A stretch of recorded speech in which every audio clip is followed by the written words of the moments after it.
celebrate the Windblume Festival around this time of year? Paimon has lots of good memories from the last one.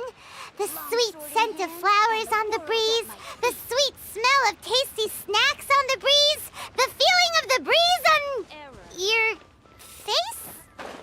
The only downside was the lack of commissions. But Paimon's sure that was just a one-time thing. There's gotta be someone who needs our help, right? Let's go see how things are this year.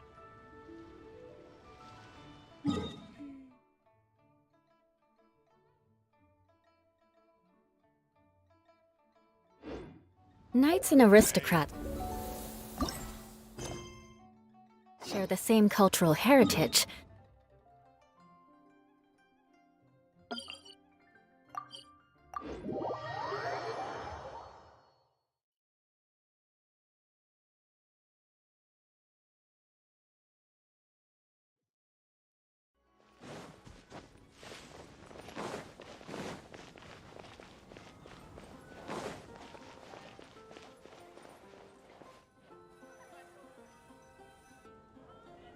Catherine?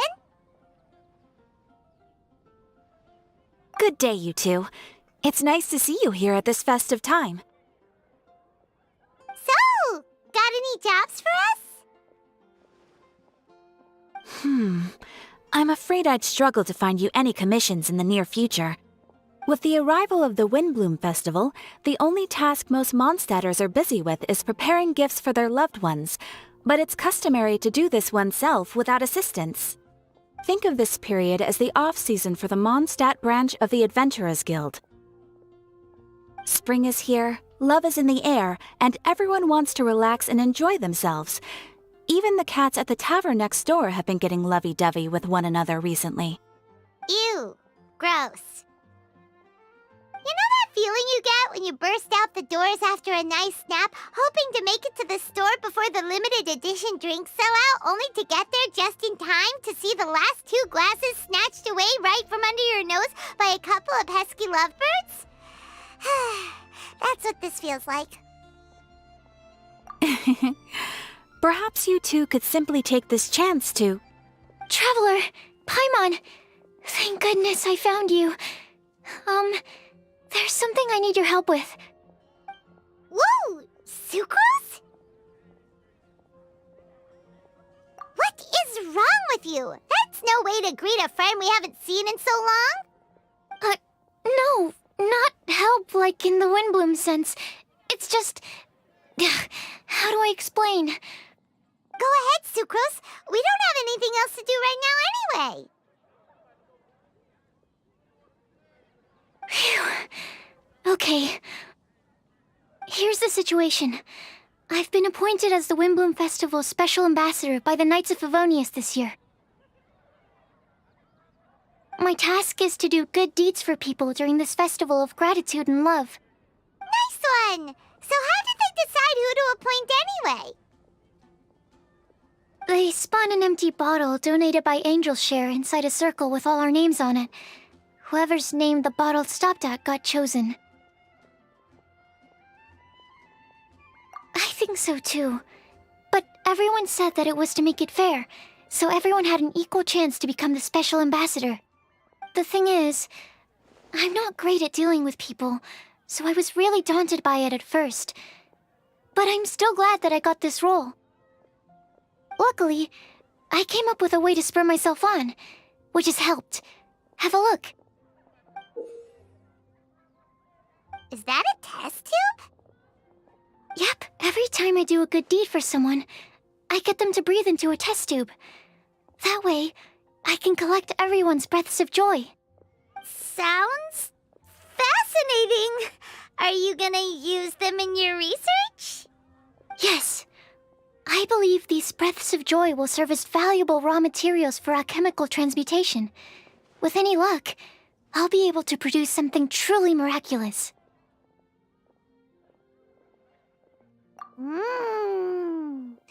Darn, now Paimon's hungry. Wait, you're doing this on purpose, aren't you? Actually, I meant something even more exciting than that. I can't say for sure until I have more test results to confirm my hypothesis, though. Alchemists mustn't make claims they can't live up to. Anyway, I'm still missing one final breath of joy. Oh, is that all you need help with? That's easy.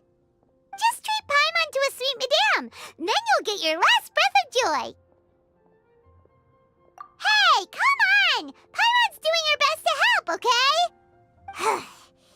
So, does it need to be more like official or ceremonious or something? No, joy isn't measured in those terms at all. Let me put it this way. Have you ever planted a fruit seed and cared for it while it grows? In the same way that those tender, sweet fruits are the product of your time and effort, the amount of joy derived from an experience is positively correlated to the degree of hardship overcome during it. For example, in my case, I would say that to experience a statistically significant amount of joy, I'd have to do something like spend 6 months developing a medicine formula to a point where it was finally consistently effective. Similarly, in order to collect a significant amount of joy from other people, I have to find ways to do something sufficiently challenging on their behalf. Oh, Paimon gets it now. Long story short, you want us to help you find people for you to help. Oh, that's pretty tough given that it's the Windblume Festival and all. Oh, I figured since you're such experienced travelers, you might have some ideas. But if even you don't know how to approach this... Really? You have a plan? Well, if she's in, then Paimon will help too. With the talking, anyway. But, if things don't work out, can Paimon still get that sweet madame? Oh, come on, Traveler. This is a festival of gratitude and love, after all. How could you refuse? Excuse me, Sucrose? Could I borrow you for a second? Package for you. Oh, sure. Be right back.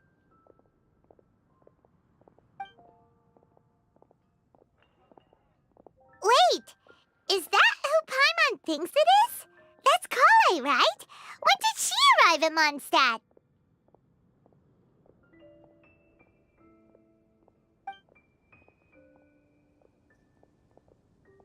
Let's go say hi!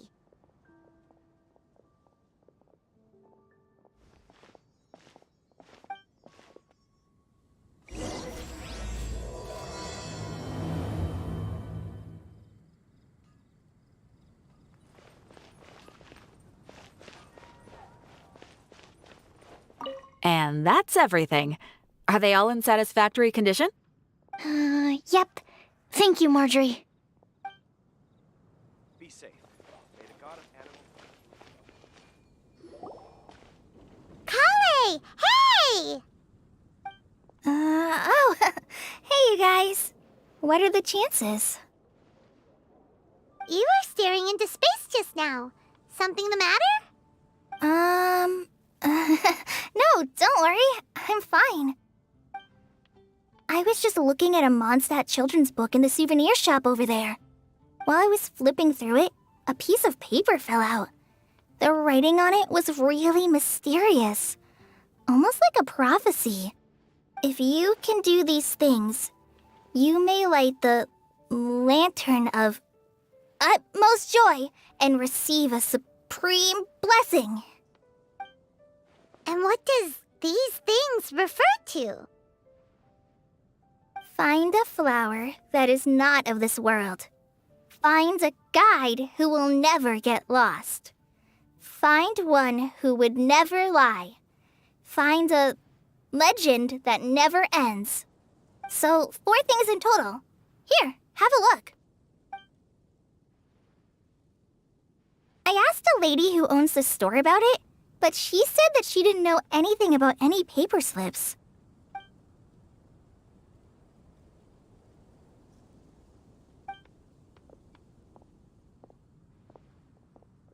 Hi there. Sorry to butt in, but what's the name of that storybook you just mentioned? Oh, it was called The Boar Princess. That is strange. I've read that book, and it sounds like that note you found has no relation to the story at all.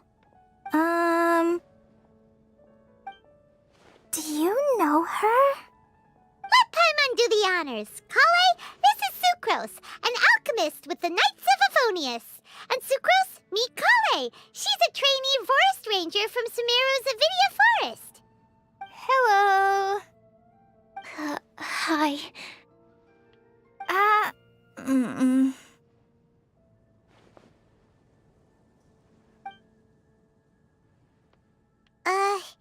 This is getting awkward fast.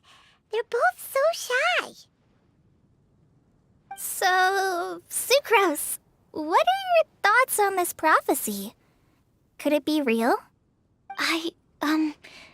Without having done any research, I couldn't comment definitively. But if you want my subjective opinion, I don't think that it's a nasty prank or anything. The only people who read children's books are those with a childlike wonder and imagination. Or children, of course. I'm sure that whoever put this prophecy there would understand that. Would they really do this just to spread lies and ruin someone's innocence? I can't imagine anyone being so cruel. That's a great take. I love it. Exactly. Who would want to hurt a child's feelings? Okay, so what do you think the blessing is, Sucrose? If I had to guess, maybe a fairy that can make people's wishes come true or something? I haven't read many fairy tales, so this is pure speculation. With no other information on hand or prior research to compare against, I'm afraid it might not even be worth considering. Wow! Her guesswork is really good, though. I want to pick her brain some more. But will she find it annoying if I keep asking her questions? We've only just met after all. What's the best thing to say to someone you're meeting for the first time?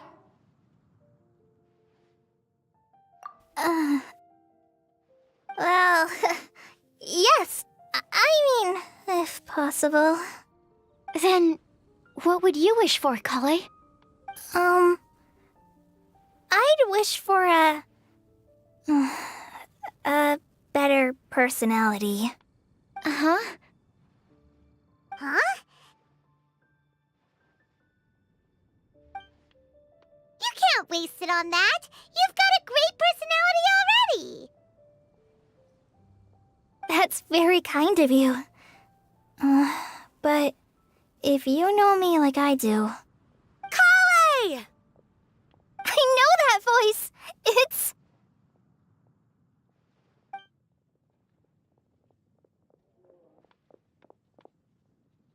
𝕬𝕬! Whew. You made good time, huh?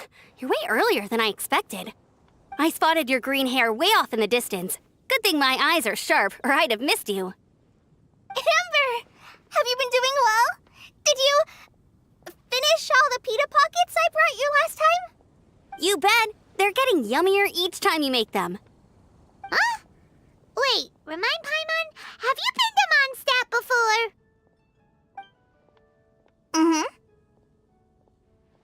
A long time ago, I had a lot of help from a lot of people here in Mondstadt. So ever since my 𝕬𝖆𝖎𝖡 got better, I've been looking out for an opportunity to come back to Mondstadt and tell them all the news that I've been cured.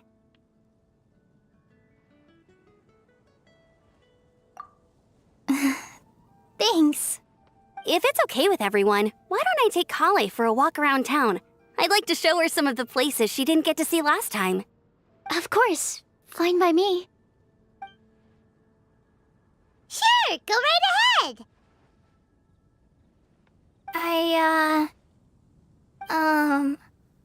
Sorry, Amber. I agreed to meet my traveling companions by the city gate in a few minutes, so I can't go with you just yet. Oh, that's all right. In that case, you guys go rest up, and I'll go see Master Jean to ask for some time off. Oh, okay. Traveler Sucrose, could you look after 𝕬𝕬𝖎𝖐 for now? I'll come get her later and take her out. There's still a whole bunch of people I need to introduce her to. Sure, no problem. Awesome. See you later then.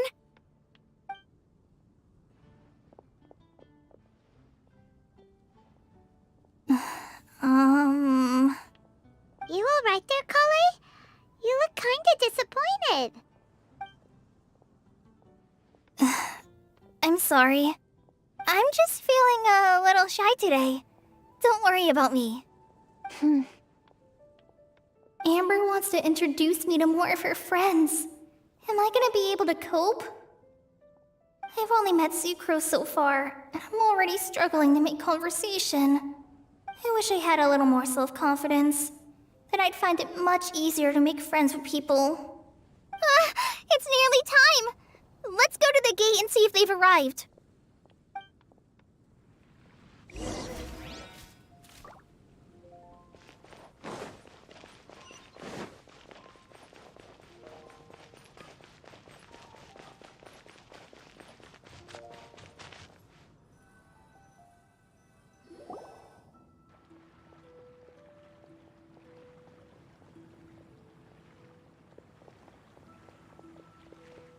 Why is this humble windmill such a great view?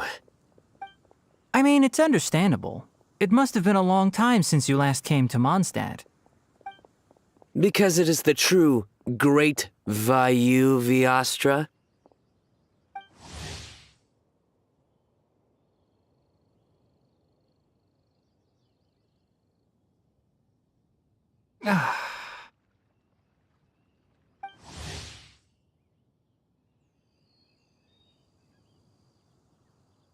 Oh, come on. Don't tell me you don't get it. View, value, and also Mahamatra, 𝕬𝕬𝖎𝖐𝖍𝖈? No? Tighnari! Cyno! Over here! Whew, am I glad to see you.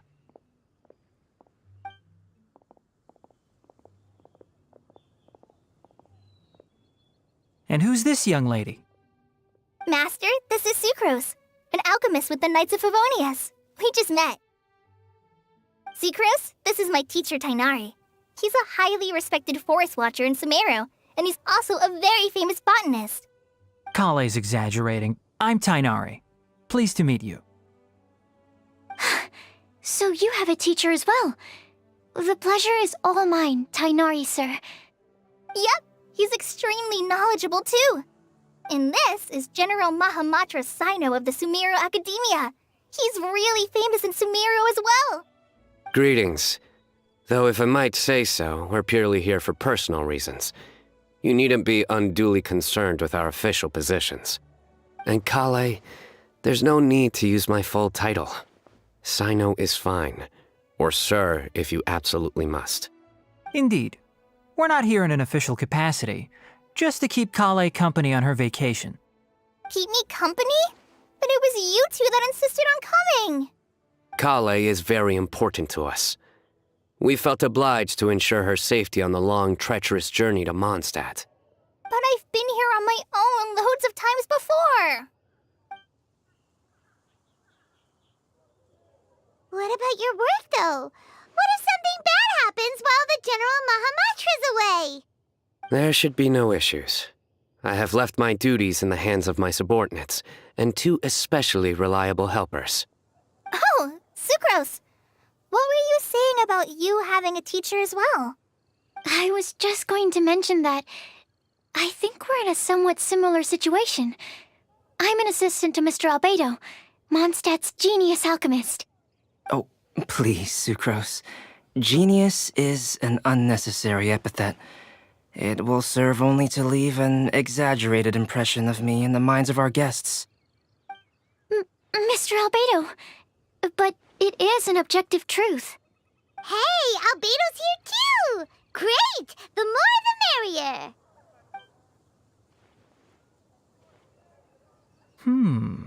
So tell me, Sucrose, since your specialty is bioalchemy, what do you know about the antitoxic properties of the calla lily? Wait! Can we hold off on the nerdy topic for now? Paimon doesn't want to be left out. As it happens, I've studied the calla lily in quite some detail before, with it being a species native to Mondstadt. I wrote a whole report on my findings. If you're interested, Mr. Tighnari, sir, I can go get it for you. We're supposed to be here on vacation, and you're already thinking about how to improve your herbal medicines?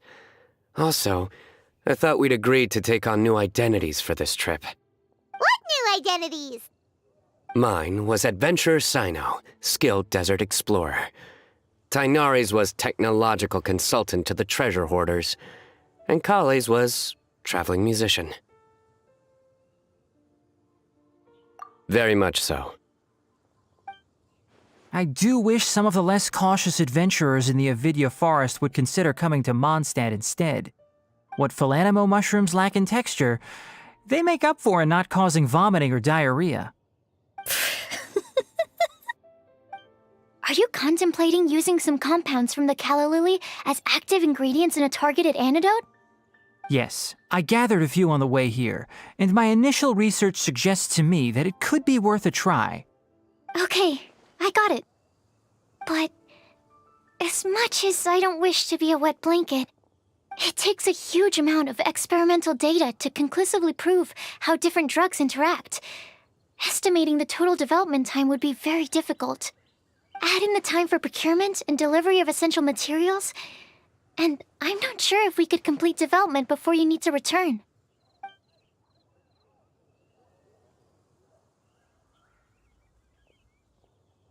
Then please, allow me to help. Mr. 𝕬𝖐𝖆𝖏. Apologies for my tardy entrance in the present discussion.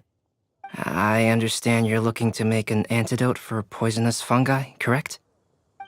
If you happen to have some samples with you, or relevant documentation on hand, perhaps you might give me the chance to review them later. But before that, I invite the three of you to look at this.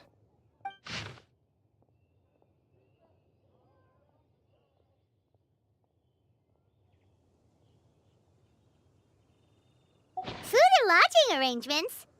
Were you quietly writing this up the whole time? Paimon didn't even notice! Hardly.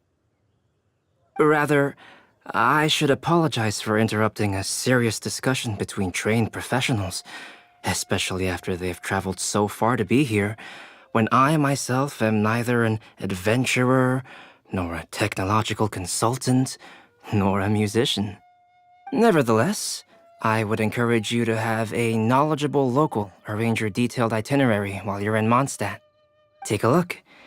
And should you find anything here to be objectionable, it can easily be adjusted. This is too kind of you. These arrangements are quite excellent. It looks great! Even Paimon feels like tagging along for the food and board. That's why it's called tagging along! Very comprehensive. The adventurer, technological consultant, and musician all approve. Thank you. Just one thing. We'd like the chance to cook as well. Why don't we change the group dinner to a camping and cooking trip? I'll help pitch the tents. I can help too. And Paimon will take her to Good Hunter to order some starters. Mondstadt's cold-cut platter is not to be missed. Great, then it's decided. Sucrose and I will bring the three of you to your inn for a quick rest. You two, let's meet by the lake this evening.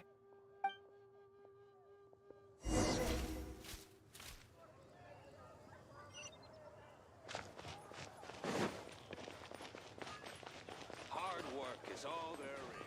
When you're high up, everyone can hear your voice.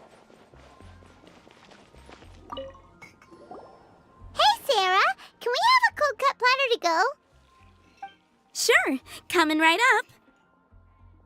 Would you like anything else? Do we, want anything else?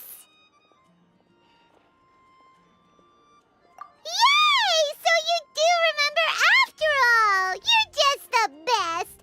Paimon will give you the sweet flower from that sweet madame as a Windblume. No need to worry about that! Paimon can make room for good food. All right, Just a moment. Oh, that was great. If that was a Windblume treat, then Paimon wishes it could be the Windblume Festival every day.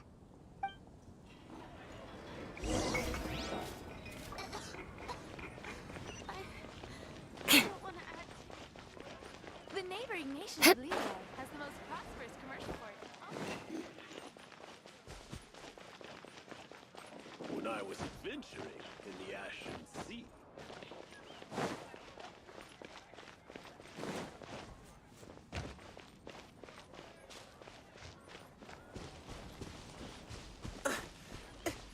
If I could pull it out. What? Wasn't sunk even for. All right, looks like we're all here. Not at all. We just came early to set everything up, since we happen to be free today. 𝕬𝕬 put up the tent so quickly, but still managed to tie very sturdy knots.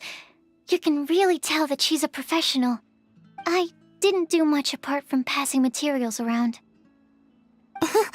Thanks. It's all thanks to Master and Cyno. They taught me everything I know. What can I say? For a skilled adventurer, this is just another day on the job. Are you quite finished? Or were you going to sing each other's praises till the moon rises? Come on, let's all sit down.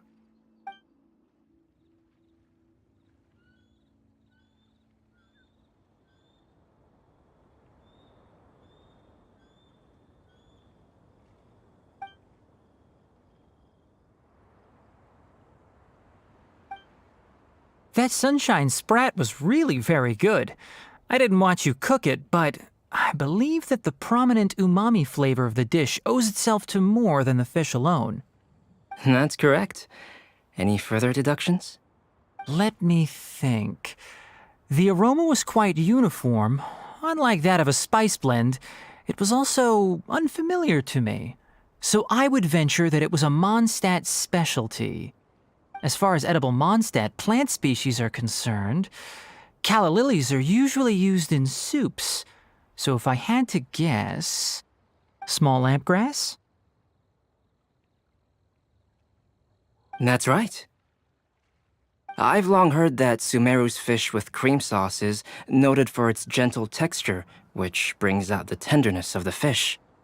Here in Mondstadt, we're not quite as varied in the use of spices as in Sumeru, but the principle of bringing certain distinct flavors to the forefront through combinations of natural ingredients is very much the same. I liked it a lot. I'm curious as to the exact ratio of ingredients. I'll write a copy of the recipe for you. Would anyone like to try the nutrient-dense meal I made? I'll have some. What about you, 𝕬𝕬? It doesn't look like you've eaten very much. Is your appetite low at the moment? No. I just don't eat a lot normally.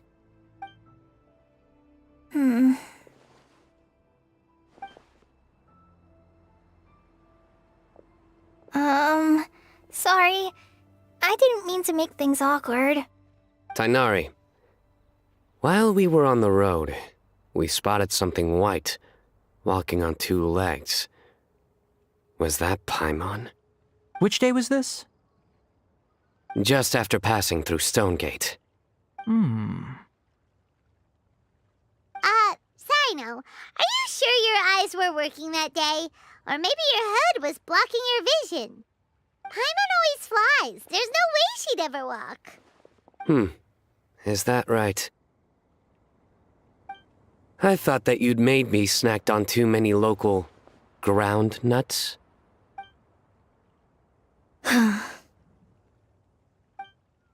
No? Not funny? Ground, you know.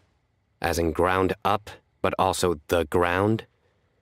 Ground nuts make you fall to the ground.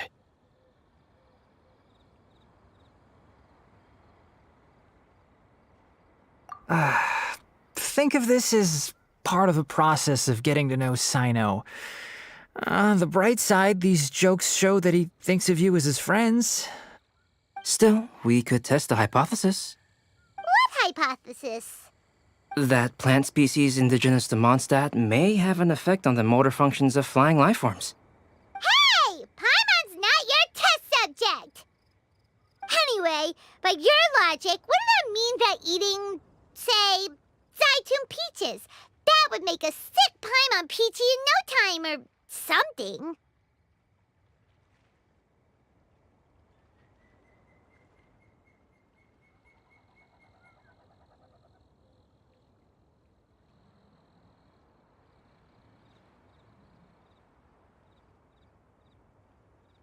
Hey! Not you two! I think the Traveler and Paimon's conversations are more entertaining than Cyno's jokes. Ah, I see. You must have been keeping quiet about this grievance for quite some time now. You seem much cheerier now that you're here in Mondstadt, Cyno. Actually, it feels like you're a completely different person. That's because I'm Cyno the Adventurer. It's not? In fairness, you only saw him in his work mode while you were in Sumeru. He's actually like this most of the time when he's in a good mood. Yep, it's true. Sometimes when he's eating, he'll grumble about how the bowl is too shallow for the amount of food it contains and other random stuff like that. I understand. Then allow me to reintroduce myself. Before, you knew me as General Mahamatra Cyno. Now, please see me as Cyno the Adventurer. Yeah, so that's another thing he does. He'll keep repeating something he thinks is funny until you stop trying to resist. So you have two different mental states? Almost like different phases of matter. Interesting. I want to learn to do that too. I think in your case, the two states we would end up with would be highly conscientious sucrose and stupefied sucrose. Oh, by the way, was there any reason in particular that you chose Mondstadt as your destination on this occasion? Oh, well, Lisa once told me that the Windblume Festival is one of Mondstadt's biggest events of the year. I wanted to take this opportunity to give everyone a Windblume as a token of my heartfelt gratitude for everything they've done to look after me. Plus, it was a good chance for Kale to get out and meet some new people. Kale Lily. What? Kale's Windblume. Maybe she should call it a Kale Lily. It sounds very Mondstadt. There's also cauliflower, which would technically make more sense, but somehow it doesn't sound as nice.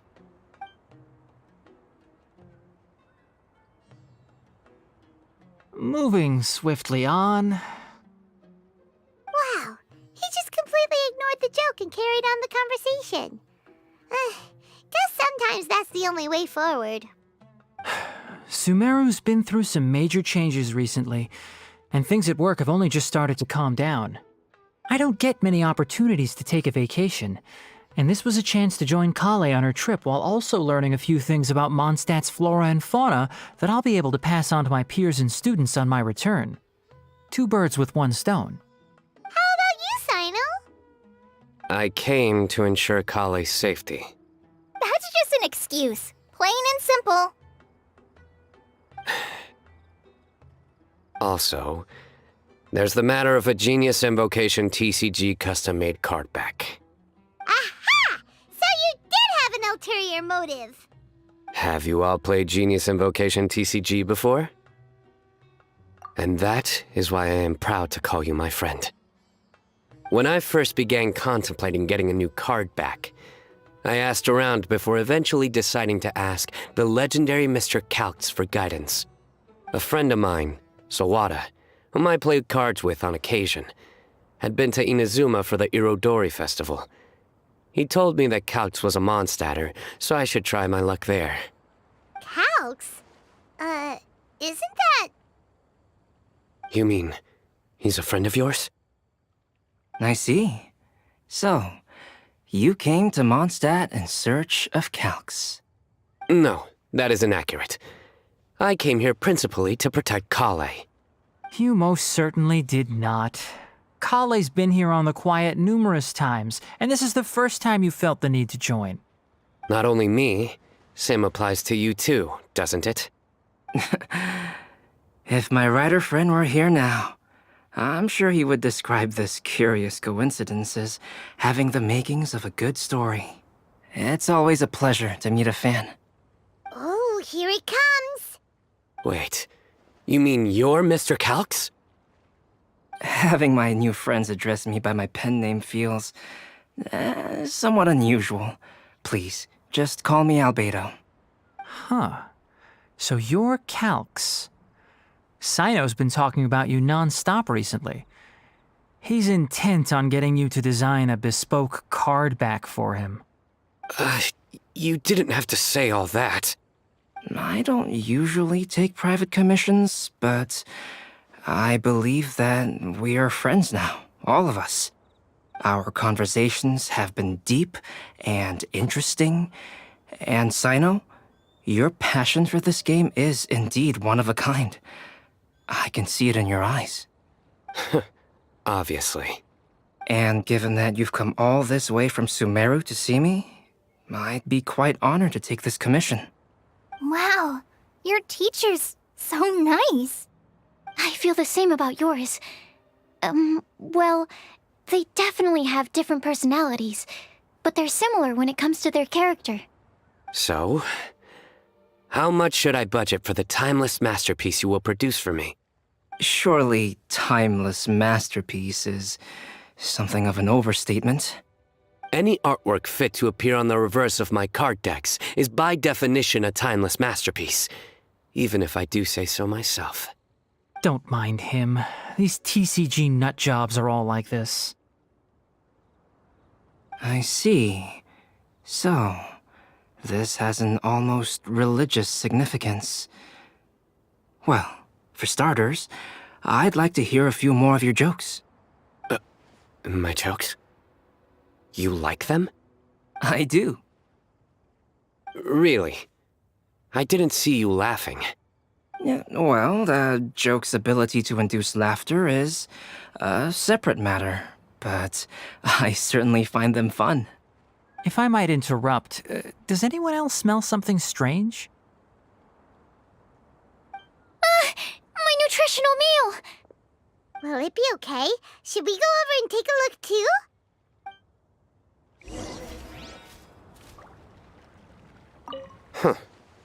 So, a good joke is not necessarily required to make people laugh at them. I'd be grateful if you could check on Sucrose. As for our new friends here, leave them to me.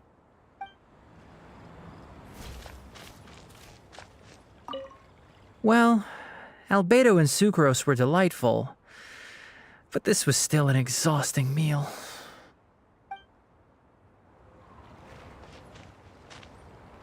The cooking pot. Is everything okay?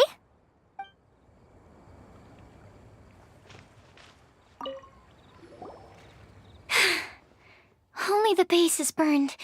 We can still use the cooking pot. It just needs a bit of a wash. Good thing Tighnari's nose is so sharp. Has he been in this kind of situation a lot before? I know, it's just... I'm sorry to disappoint Cyno. I guess we'll have to do this again another day. Oh, yes. I'm not sure if you've noticed. 𝕬𝕐𝕬 seems a little... depressed. I noticed she was in a low mood when everyone was talking. Remember that note she received? I was just thinking. I want to try solving this riddle and giving 𝕬𝕐𝕬 the chance to accept the blessing. Oh, yeah! She's someone who needs your help. Exactly. Maybe she'll be willing to breathe into my test tube. But anyway, that can wait. As much as I'd like to make progress in my research, I'd prefer to see her smile. All right, we'll help out too. You will? Then tell me, honestly, do you think that this prophecy is for real too? Huh? Right! Alright, let's meet at the alchemy crafting bench in the city. I've got some thinking to do in the meantime. We're back. Oh, what a shame. You just missed a joke about windmills. Stop, please. I don't need to hear it a 5th time. That bad, huh? Well, now Paimon really wants to hear it for some reason. Didn't you say you want to see the Dragon of the East at some point? When are you going? Tomorrow morning. And you? What are your plans? I'll go into the mountains to have a stroll and collect a few plants as samples. Oh, perhaps I could join you? I'll be looking for inspiration for these card back illustrations. Found you! I knew I was onto something as soon as I saw the fire. Wow, you have really sharp eyes. That's an outrider for you. Uh-oh. Did we break the fire safety rules or something? Actually, you didn't. Strictly speaking, you should have reported your plans first. But since 2 of our very own alchemists are here, I'm happy to look the other way. Ah, yes, introductions. I'm Amber, and this is the Reconnaissance Company Captain Eula, a good friend of mine. Good evening. You are friends of 𝕬𝕬𝖎, yes? A pleasure to meet you.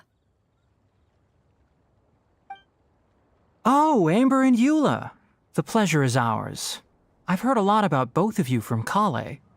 Oh, really? All positive, I hope. You asked that last time, too. Of course it was positive.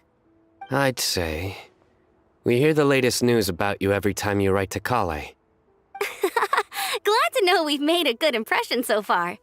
Anyway, we're just here to collect 𝕬𝕬𝖎, so don't let us interrupt your chat. Come on, 𝕬𝕬𝖎. We're gonna take you to check out a few scenic spots. Okay, great. Still as high energy as always. You know Amber? Yes, we've met. She's 𝕬𝕬𝖎's most important friend. And for that, we are also very grateful to her. That's Amber for you. Her outgoing personality means she can make friends with just about anybody. It's getting late, and we still have a lot lined up tomorrow. I suggest we all head back and get some rest. All right, I'll start packing up.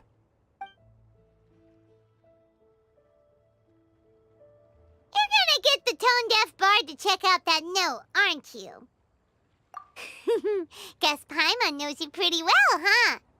Knowing him, he should be hitting the taverns around this time. We can go corner him and make him answer our questions. Let's move!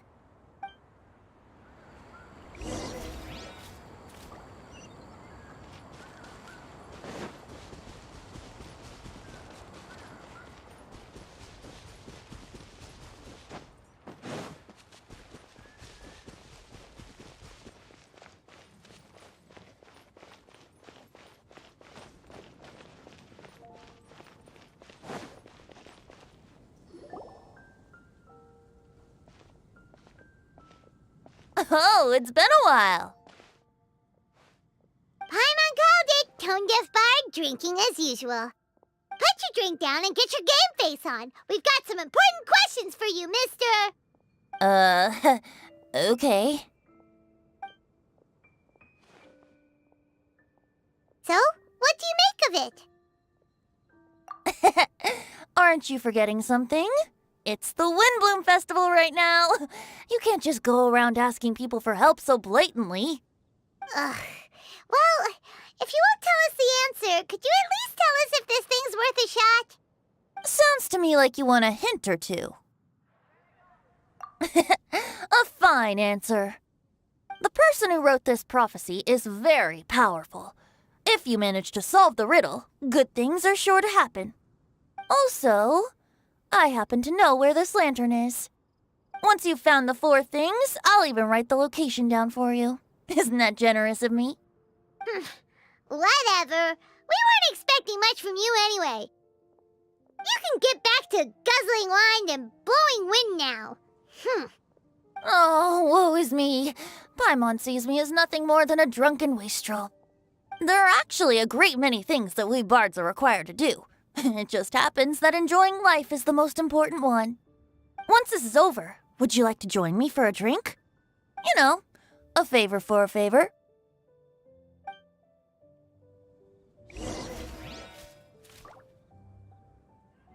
Or, given the way that you're staring at me, perhaps you'd like to get me that drink now? I, of course, would be most amenable to that. But I believe you have friends waiting for you. Don't worry, there'll be plenty of time during the festival.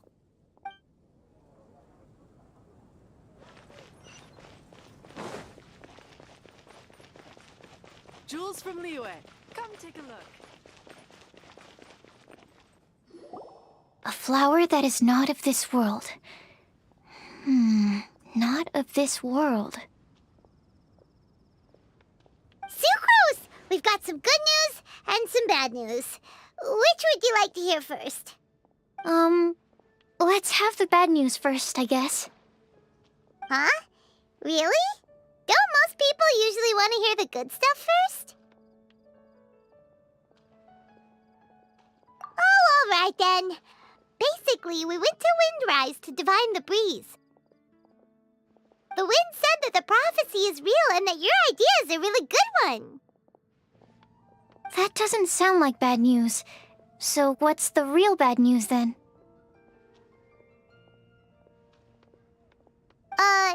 Paimon ate the bad news!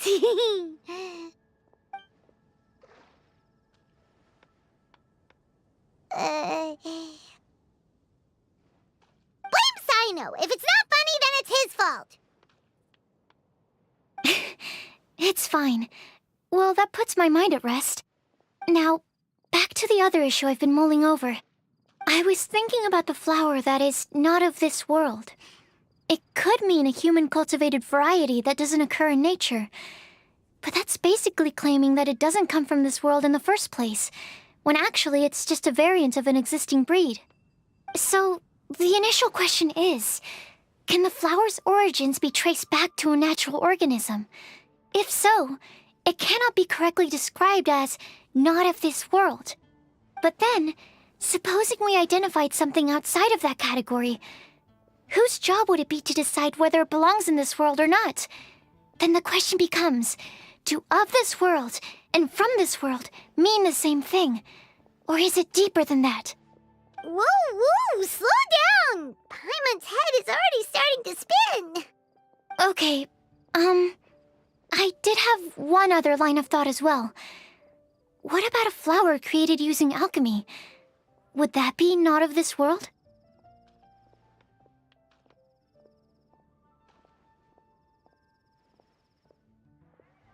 𝕰𝖆𝖆𝖐 may know the answer, but asking him right away would be like asking the teacher for the answers to your exam paper. It would render our search for the truth meaningless. I'd rather try and figure this out for myself. Could it be the Windblume? Oh, now that you mention it, that's definitely a possibility. The Windblume doesn't refer to a specific flower. Everyone defines what it means for themselves. In which case, the Windblume doesn't exist in reality. This does seem like a promising direction. I've made a note. Okay, I better go read up on this. Yay! Paimon was actually useful this time! Guess we have that sweet madame to thank, huh?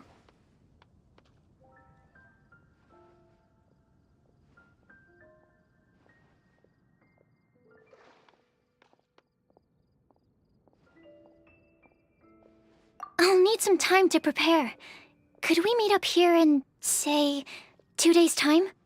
Sure thing! In the meantime, we'll also think about the other 3 riddles in the prophecy. But, since we're really going for this now, shouldn't we say something to 𝕬𝖆𝖆𝖐 about it? I originally wanted to leave it as a surprise for her, and I also didn't want to get her hopes up over nothing. But you're right, Paimon. I'll need to be careful how I word it. But I'll try to find some time over the next couple days to mention it to her.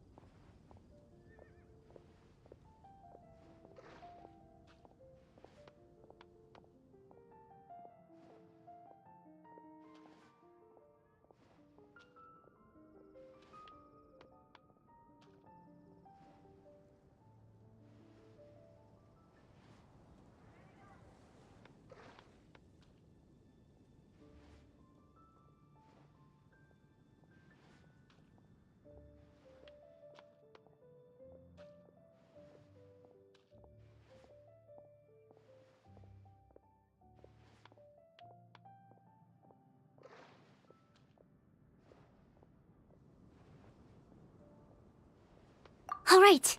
Thanks so much.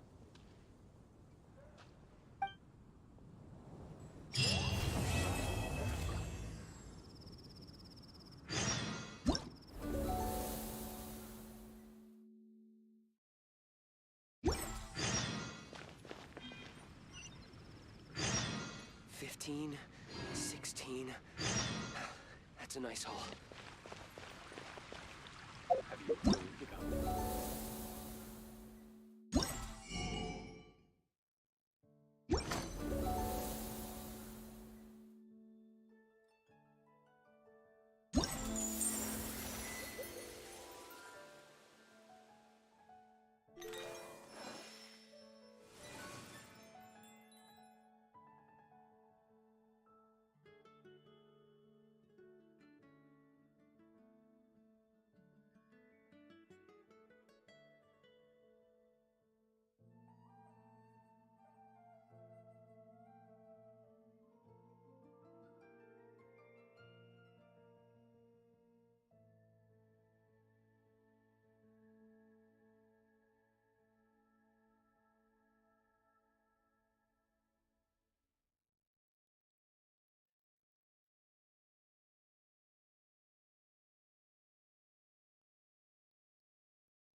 Aristocratic etiquette is all just for show.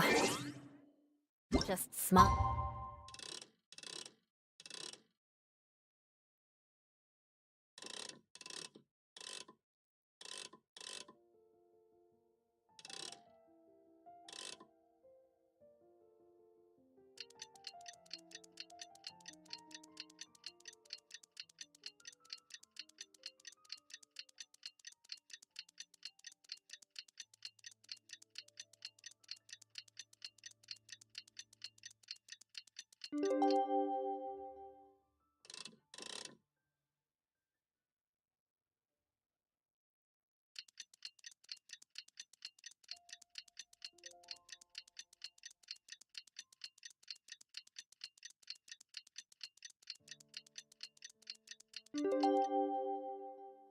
And not long. Today's the day! Let's go meet up with Sucrose.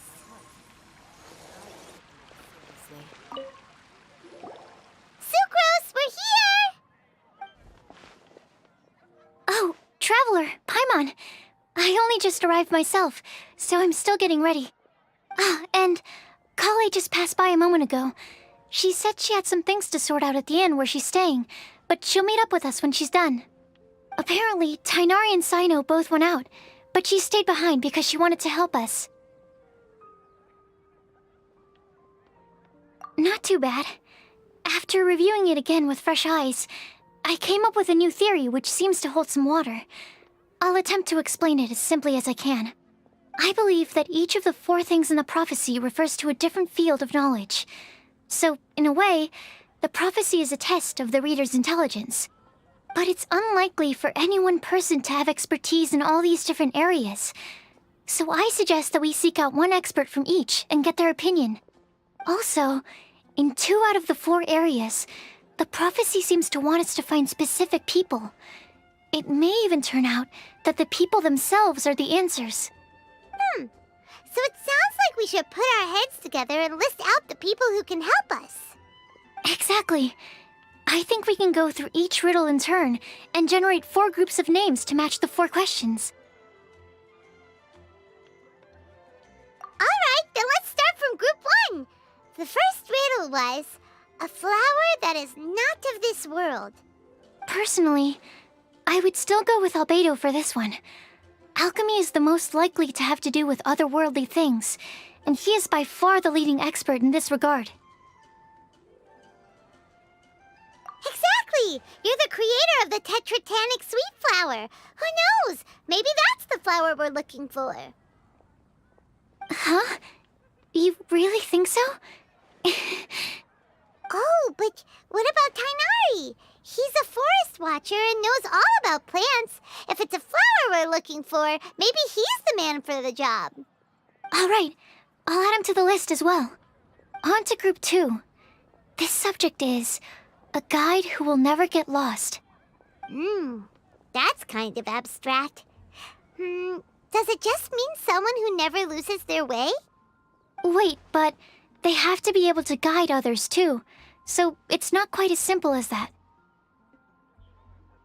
Oh, you mean Mona? Yeah, she'd definitely count. Mona.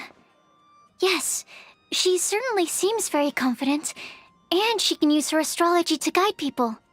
Would Bennett count? Well, his luck's so bad that as long as you go in the opposite direction from him, you'll always be going the right way, right? I see. I suppose I can't argue with that logic. Add him to the list. Finding everyone won't take long, so one extra person won't hurt. I know. Would Outrider Amber be a valid candidate for this category as well? Yeah, she would! She's got a great sense of direction after all. As a matter of fact, when the Traveler and Paimon first came to Mondstadt, she was actually the one who gave us directions. Yes, she's certainly a good guide. Is there anyone else? Let me think.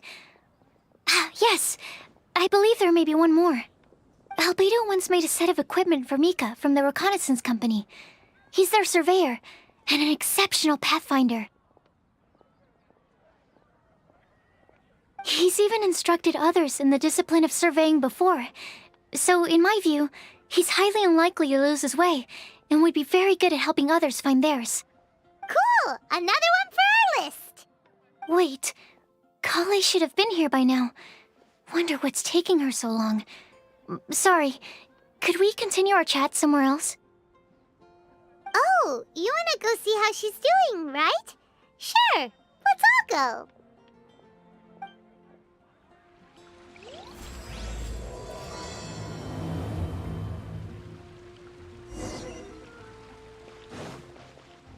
More speed.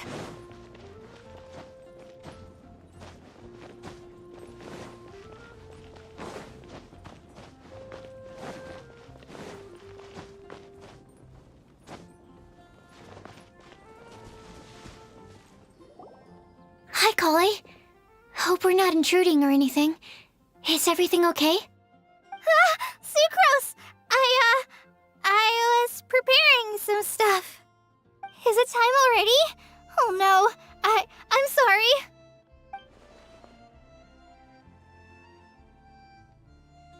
Don't worry.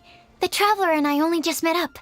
We were just worried that you might get lost along the way, so we thought that we'd come get you. Thank you. I'm ready to join you now. How's that thing going? So let's pick up where we left off. Next up is the third line. One who would never lie. Anyone spring to mind? You really think so? Seems like it it would be pretty difficult for someone in his position to avoid having to lie.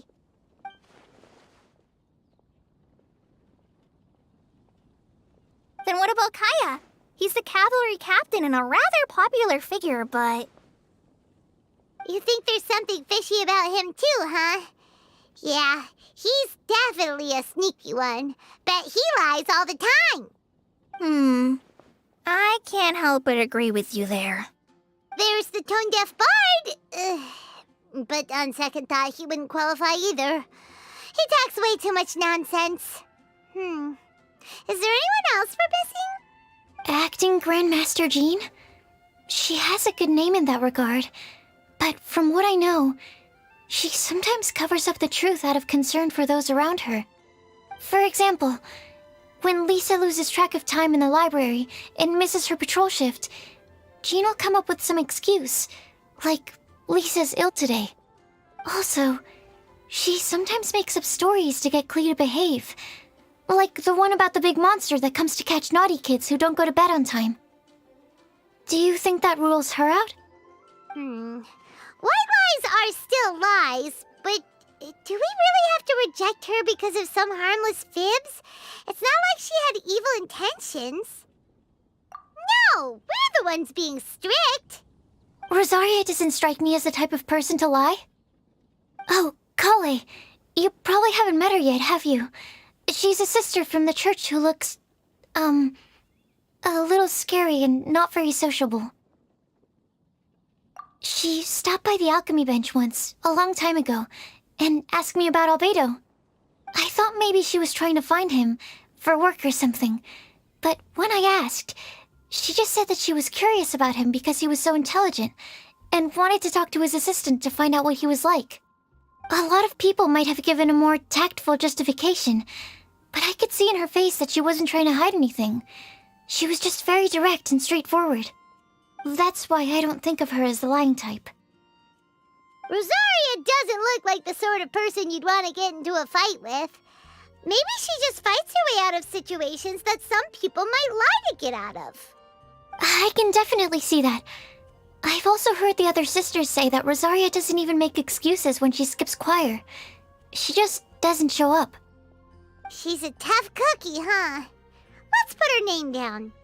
In that case, I think Cyno fits in this list too. True. Lying's probably more trouble than it's worth for someone like him. Kinda like with Rosaria. Oh, and Paimon also nominates Razor. Bet he couldn't lie to save his life. I've also got someone else in mind. Noelle, the trainee knight. She's a very honest person. I don't think she'd tell a lie. Alrighty, write her name down too. Wait, there's one more person. You know, our long-standing staffer at the alchemy bench. Huh? You mean 𝕮𝖚𝖆s? Yes, him. Truth be told, he's been love-struck recently. He swore that he wouldn't say a dishonest word or slack off until he succeeds in getting the woman he loves. 𝕮𝖚𝖆s has a crush? Yes, that's right. Well, who is it? Do you know her? I've never met her. All I know is that she's from Liyue. 𝕮𝖚𝖆s says that she's fun, has a great personality, and is very, very good looking. Since we're on the topic, helping 𝕮𝖚𝖆s win the lady of his dreams was also one of my goals for this Windblume festival. But how can we help with that? I don't know. Make sure he uses nice paper and a fancy envelope when he sends letters to her. Help him pick a nice gift and wrap it properly. That sort of thing. Yeah. I had the same situation once in the 𝕬𝖆𝖆 forest. I helped another forest ranger out by delivering a love letter to the coworker she likes.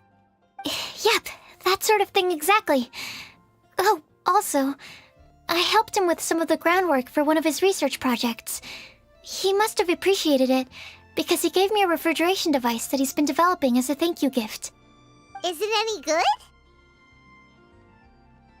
I mean, it looks nice. Sounds like a no. Alright, guess So, last of all, we have a legend that never ends.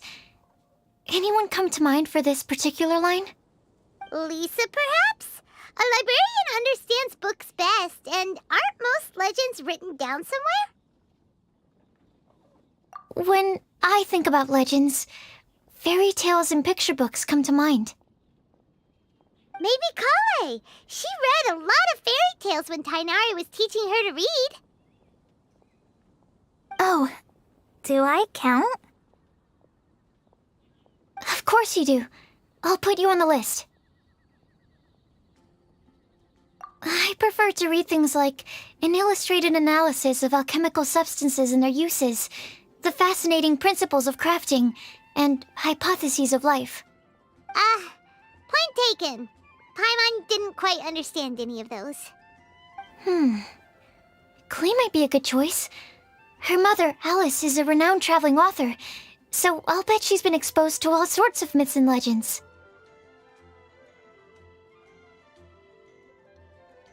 Alright then, 𝕬 makes the shortlist. Well, that should just about do it. Next up, we should go and ask the people on the list about the prophecy. Do we have to ask absolutely everyone on the list?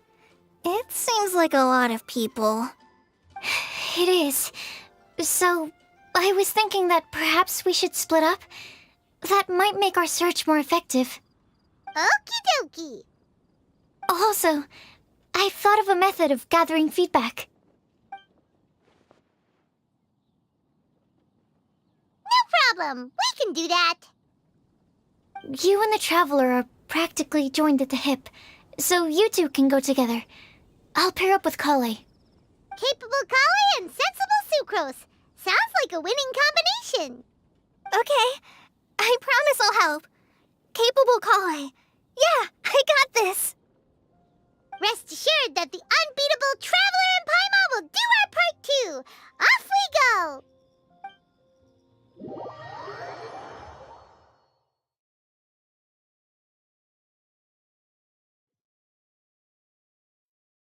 I plan on starting from the person with the most defined stronghold. So let's go to the library. Lisa should be there. Stronghold. That's an, interesting word to use. Maybe den? No, that's even worse. How about layer?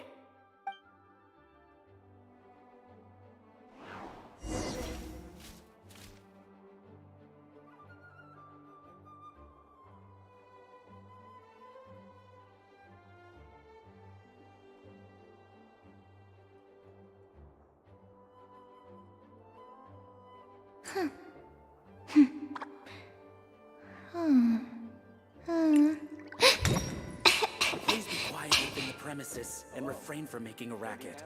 𝕰𝒻𝒆 protect you.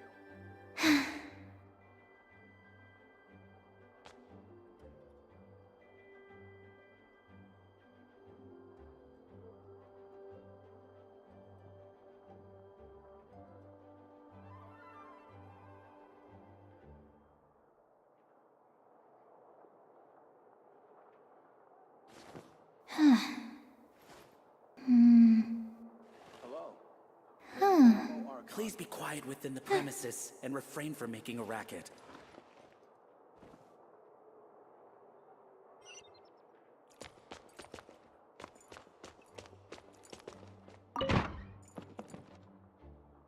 Here we are, Lisa's lair. Oh no, that was a bad word choice. And now Sucrose is using it. It's all my fault. Lisa, might I ask if... Huh?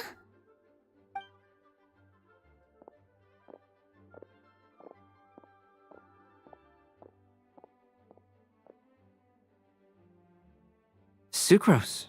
𝕬𝕬𝕬𝕬. What are you doing here? I can only sucrose that they were 𝕬𝕬𝕬𝕬 on someone. At least that's as far as I know.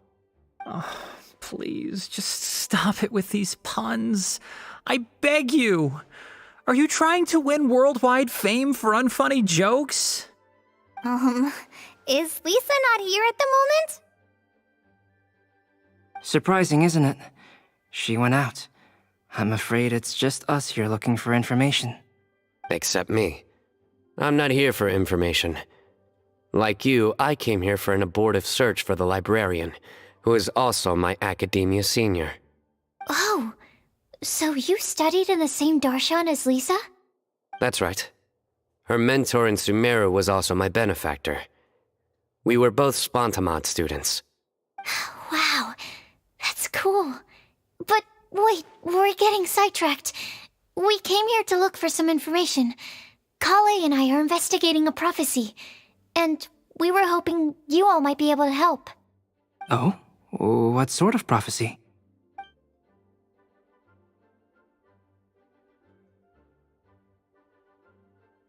I see.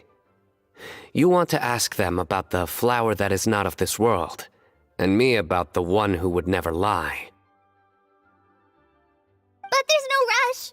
You don't need to answer right away. We're just here to tell you about the situation. You can take your time to think it over and submit any thoughts you have in written form to the sucrose mailbox. The sucrose mailbox? Yep. I was thinking about it on the way. And although they seem like trick questions, there's a lot to mull over once you get down to the details. A quick answer off the top of your head might not go into enough depth. So, I decided to place a mailbox next to the alchemy crafting table. Everyone can submit their written answers there when they're ready. We don't have to call it the sucrose mailbox, though. It could just as well be called the sucrose and 𝕬𝕬 mailbox. Or even the sucrose, 𝕬𝕬, traveler, and Paimon mailbox.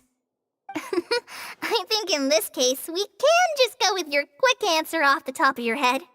Sounds like a good solution. Certainly more reliable than verbal discussion alone. Agreed. Certainly when it comes to discerning whether someone is a liar or not, you cannot simply take them at their word. Understood.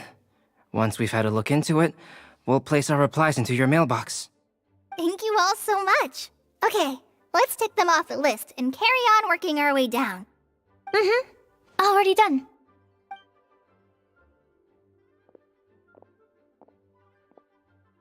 I'm pleasantly surprised to see those two introverts getting along so well.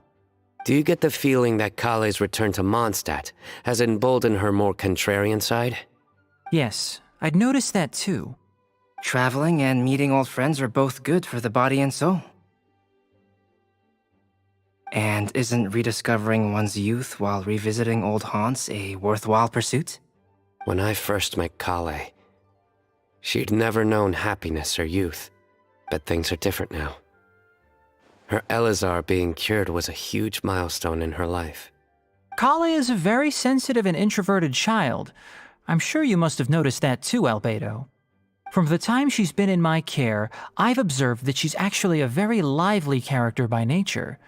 But she had a very rough start in life, and it changed her.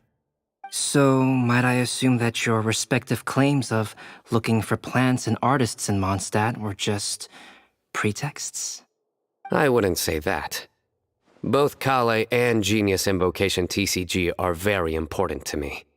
Would it really kill you to just say yes in this situation? Fine. Yes, we came out of concern for 𝕬𝕬. She's been back to Mondstadt of her own accord several times, but it has led to no significant improvement in her mood. Well, it won't hurt to give her some more time. I believe that sucrose might be able to help her. Sounds like an extension of your own self-confidence as her teacher. You could say that. In a similar vein, I've heard that Sumeru scholars often build their social relationships based on their academic ones. Is that true? I suppose it might look like that from your perspective. Sumeru society is something of a special case. The reason it is known as the City of Learning is because all of its resources are in some way linked to academia. As such, academic resources equate to social capital. It is not unheard of, for example, for people to build a family in order to pursue further studies. But the relationship between the three of us is not an academic one turned social. We've never even worked on a paper together for starters.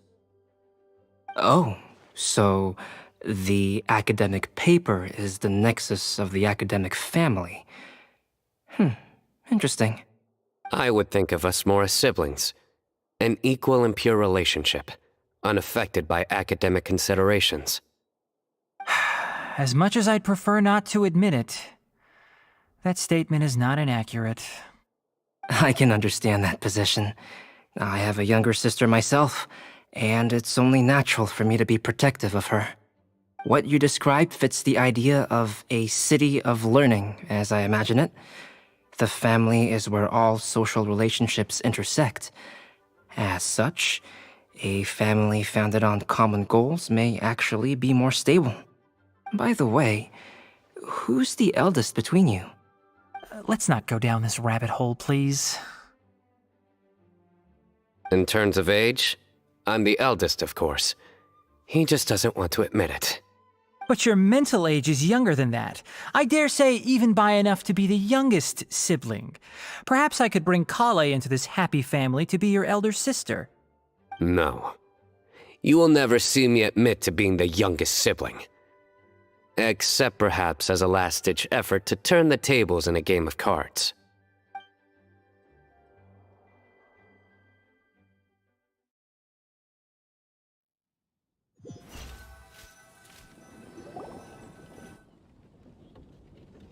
Guess we'll leave 𝕬𝕬𝕐𝕬 and sucrose to it.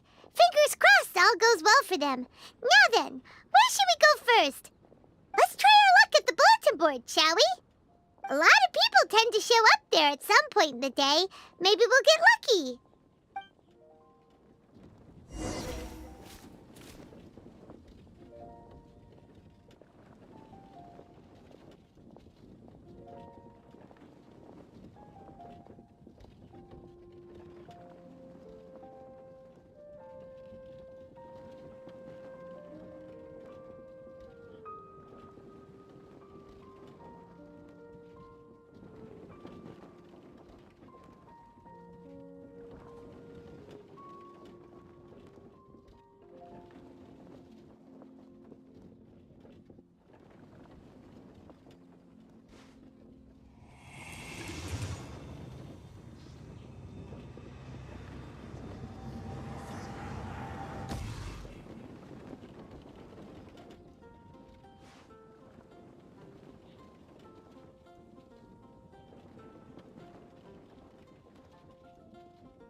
Reduced to just standing around. How absurd.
It's all for my daughter.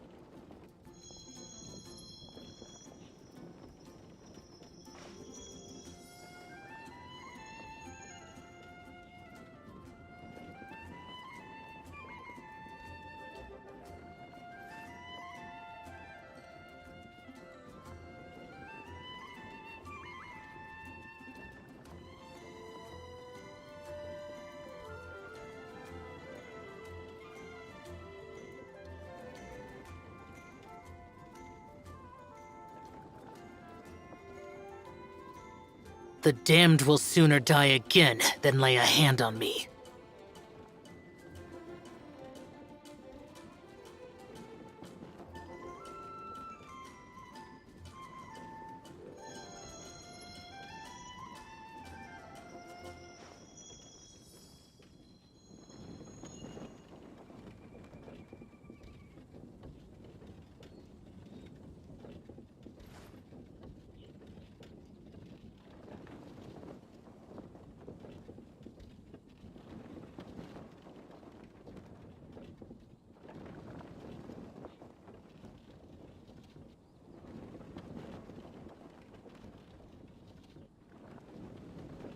Reduced to just standing around. How absurd.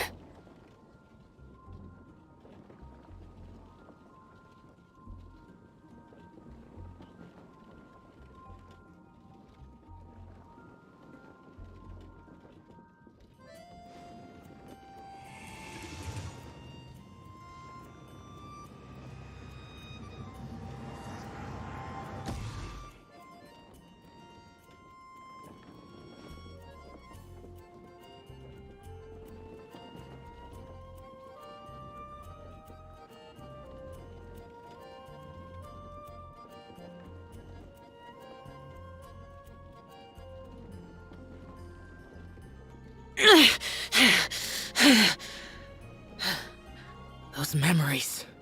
So dark.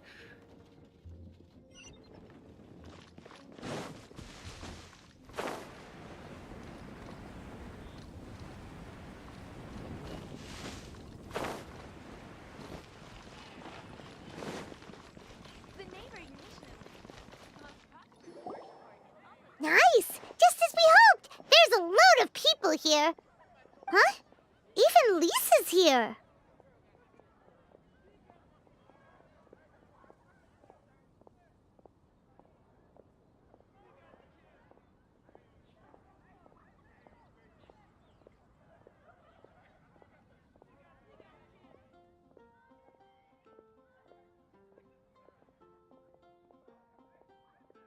Hey there, Traveler in Paimon. It's been a while. How have you been? We've been doing pretty well. You look surprised, cuties. Is it because of me? Teacher is not at the usual place. Oh, please. It's not as if I'm glued to my chair. I like to get out for a little fresh air every once in a while. Mika's here today, so I thought it'd be a good time to introduce him to Bennett and Razor. They're all out and about quite often, so it's helpful for them to get to know one another. Hello, everyone. My name is Mika.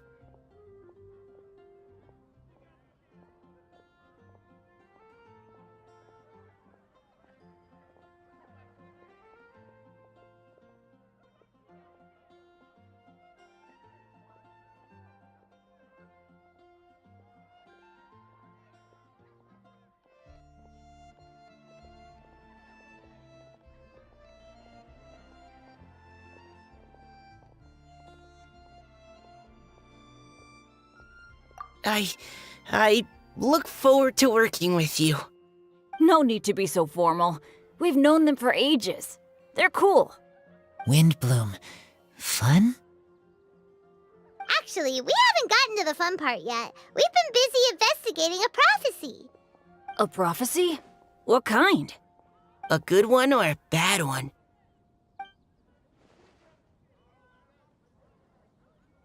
Gosh, that all sounds quite fascinating. I can't believe I made it onto your list of names. You really think I'll be able to help? Believe in yourself. Right. Believe in yourself. You're a first-rate adventurer, Bennett.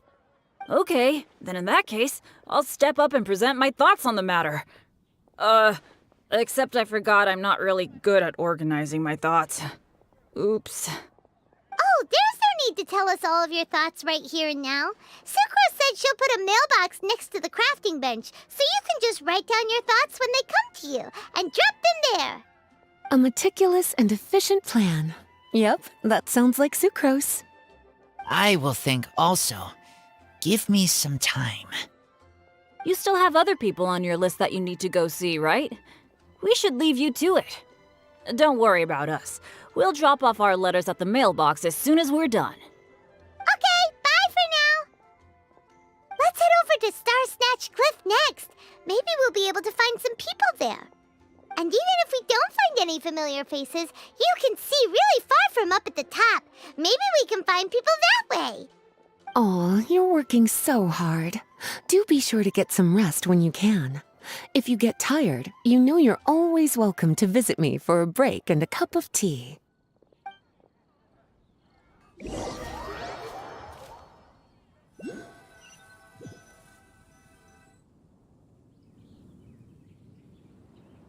Where to next? Let me check my notes. Huh, this way. Got it. 𝕬𝕬, please follow me.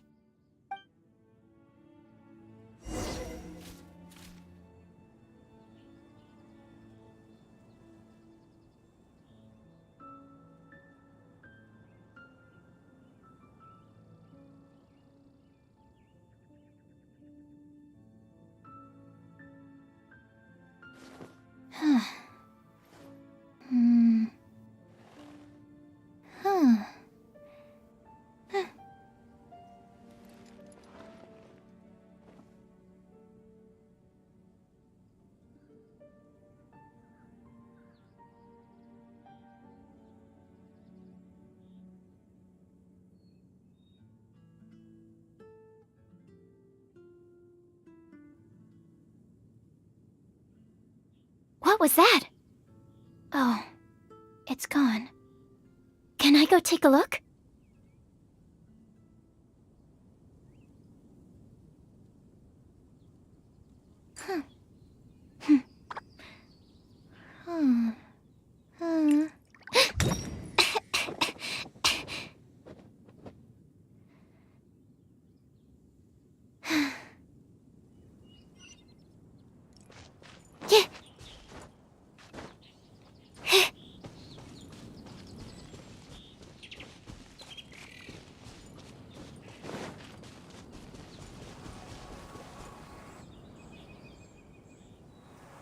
Oh, it's our lucky day.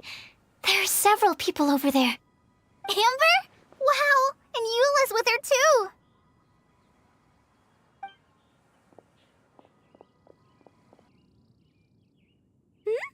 Oh, it's Sucrose! And 𝕬𝕬 also spies the girl with the long scarf. 𝕬𝕬, we were just talking about you.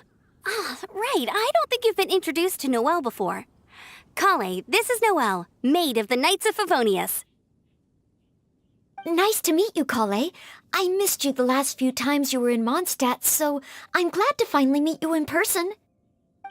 Oh, nice to meet you too, Noelle. My name is 𝕬𝕬. But you already knew that. Relax, you two. There's no need to be so courteous. We're not on some kind of diplomatic mission here. 𝕬𝕬, what are you doing here? Are you planning to blast some fish? Nope. 𝕬𝕬's on patrol with the other knights. Huh. Now that you mention it, it looks like everyone here is a Knight of Favonius except for 𝕬𝕬 and me. I'd heard that there was a very young knight in the rings, but it's still a surprise to see with my own eyes. 𝕬𝕬, what do you do? I'm a trainee forest ranger in the 𝕬𝖆𝖆 forest. Trainee? It means I'm not officially a fully qualified forest watcher yet. I'm still learning. Oh, you're just like me. I'm still working towards becoming a fully qualified knight. Technically, though the distinction is hardly relevant right now. This isn't a very formal patrol. We're just chatting. Don't panic, 𝕬𝕬. Just pick a topic and join the conversation. Don't panic. Whatever you do, don't panic. It's just Amber and her friends. There's no need to be nervous. Let me guess. Were you chatting about the new guests in town? Yup. A few folks from Sumeru have come to visit, so we're brainstorming a few nice surprises for them. Amber! Sorry, at least I didn't say anything about what the surprises are. Oh no. How am I supposed to join this conversation now? What do I say to that? Speaking of nice surprises, we've actually had a fairly big one recently. What kind of surprise? Tell me! Tell me! I'm saved! Sucrose is giving me a lead-in. Now, I just need to follow on from what she's already started talking about. What an interesting prophecy. I have no idea what the answers could be, though. So essentially, you're gathering information to help you solve the riddles, correct? I'll do my best to help. Thank you so much, Eula. Anytime. There's no need to answer right away. We'll put a mailbox next to the crafting bench for people to drop us a note once they've thought of something. I'll drop something in there for sure. Nice idea. I think we can all commit to writing a note. We'll see what we can come up with. Yup, don't worry. You can count on us. But we do have to finish our patrol first. What route are you taking today? We started in the Stormbearer Mountains and will end at the city gates. You'd be very welcome to join us, but it sounds like you're pretty busy with all this. No. There's always next time. We'll join up with you after we're done working through this prophecy. Oh, yeah, so, we'll be on our way for now. See you later. Have a safe trip back.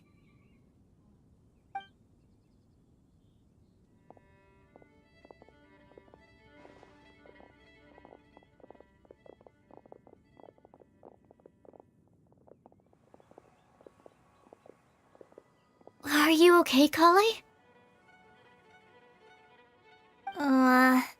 Was it that obvious? No, not at all. It just looked like you had something on your mind. So that means it was obvious. Whatever's bothering you, you can talk to me about it if you want. I'm happy to help. Thanks, Sucrose. Well, the truth is, I don't really know how to act around Amber and the others. Really? I thought you two were good friends. We are. Amber's a really important friend to me. I don't know. I guess if I'm being completely honest, the problem's probably with me. The first time I came to Mondstadt, I was really immature.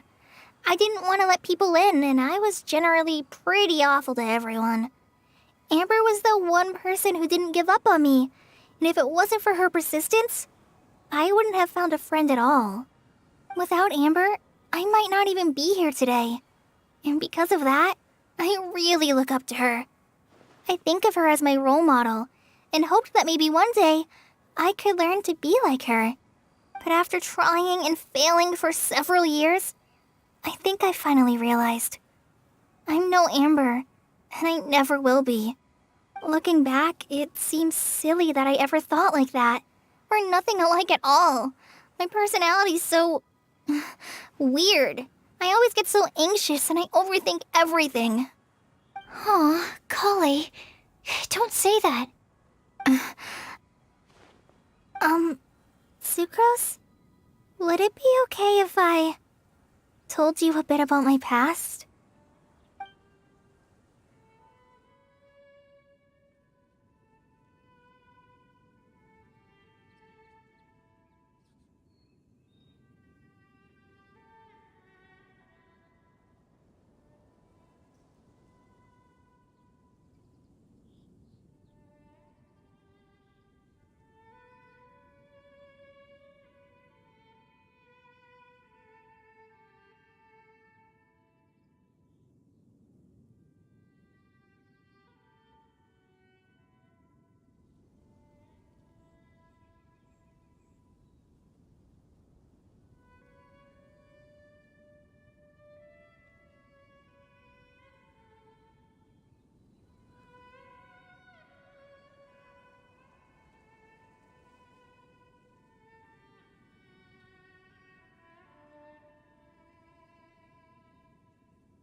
already knew bits and pieces about her. But still, why did she have to go through all that? I'm sorry. We've only just met and I'm already dumping all of this on you.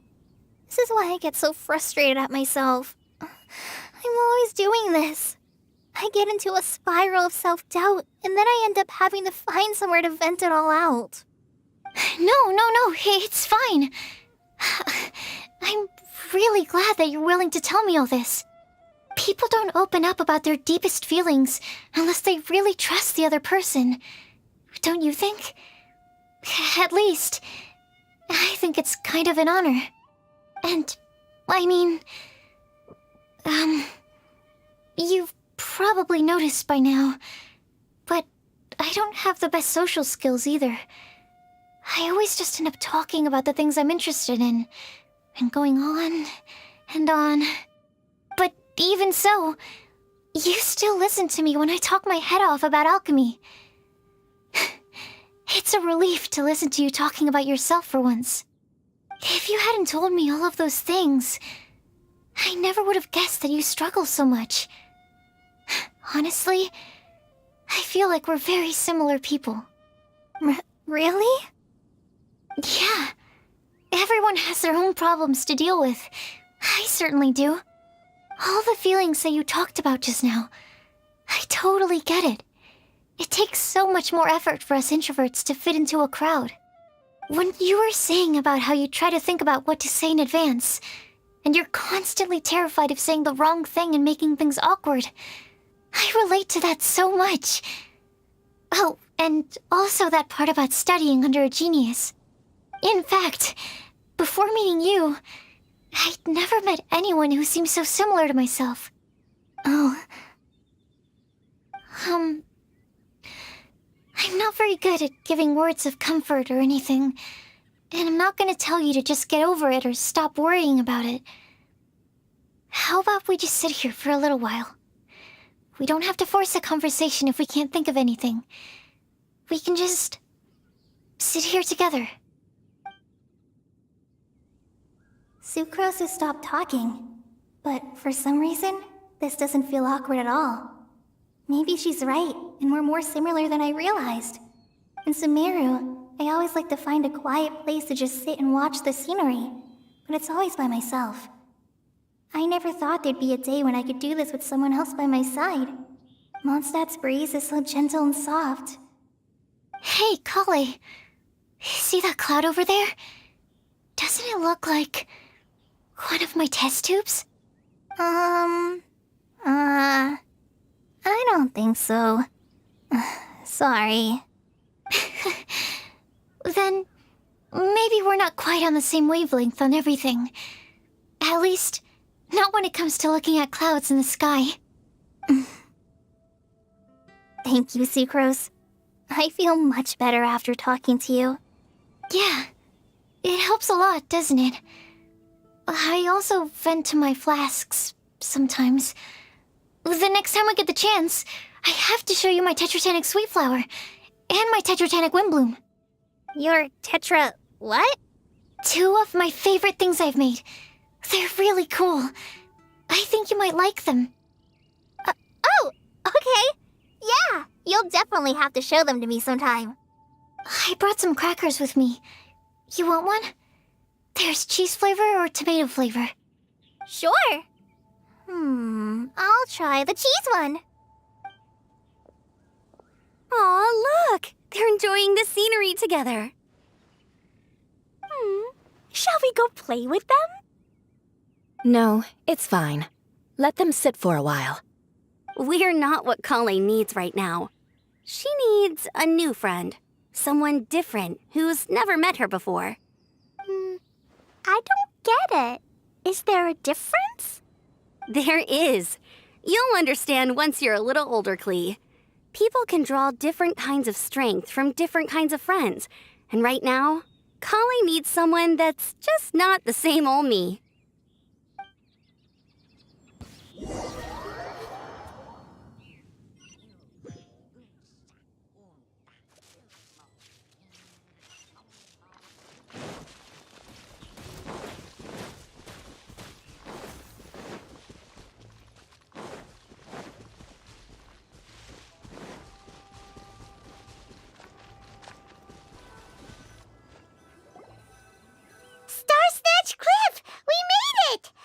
Paimon hopes we find someone we need here. Help! Oh, I beg you, please don't let go! Who's that yelling? Let's hurry and take a look.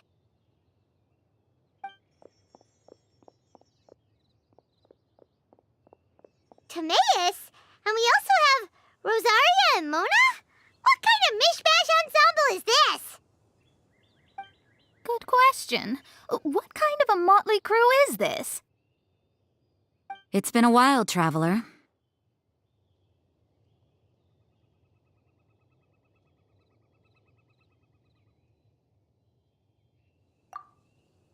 You two are looking pretty good. I trust you've been well. Yep, we're definitely faring a lot better than this poor guy on the ground. Hey, please don't rub salt in my wound. I really have been trying my best. Oh, you're one to talk. If this sister hadn't grabbed you in time, then you would have been seriously hurt, if not dead. I know. I really am grateful, miss. I can't thank you enough. Don't mention it. Just lending a hand. Quite literally. And had she not lent him a hand and pulled him up, he would have gone tumbling down the cliffside. What happened? Did 𝕮𝖚𝖆s almost fall off the cliff? Well, so what actually happened was I came to Star Snatch Cliff today to pick some flowers and ran into Mona on the way. She took a look at her scry glass and advised me to turn back because it would be dangerous. But you still came up here anyway? Well, yes, I did, because there's something I just had to do. Oh, I hardly think giving flowers to your crush is worth throwing one's life away for. It's rare to run into someone with a death wish in this area. I don't have a death wish. I just didn't think it would really come true. I mean, when Mona said it would be dangerous, I thought I'd be fine as long as I watched my step cautiously. I'm sorry, okay? I was wrong. I'm telling you, I'm just here chasing the love of my life. Love-struck monsters is what the Windblume Festival's all about. Okay, that explains you. But why is Rosaria here? I was looking for a quiet place to escape the crowds. I wasn't planning on having to save a life along the way. So that's why the scry glass just showed danger instead of fatal danger. Very funny.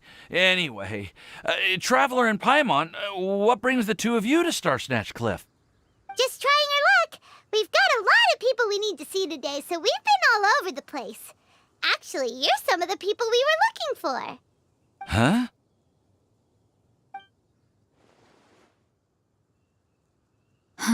I see. So all we'll need to do is find some clues, make a note, and drop it off at the mailbox? I can't believe there's a prophecy like this, let alone that I have a part to play in it. Oh, I guess this means everyone will find out about my crush now. I came here because I wanted to give some Cecilias to the girl I love. They'll really suit her. She's... No, no one asked. Please, do not subject us to your gushing about your girlfriend. You saw right through me. You said you need clues, right? Well, in that case, 𝕮𝖚𝖆𝖎𝑔 the astrologist will provide you with a personally handwritten letter. Just wait for it to show up in your mailbox. You can be on your way now. We won't keep you any longer. All right, then let's head back for now and meet up with everyone else.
Will do. This is all so embarrassing. Thank you both.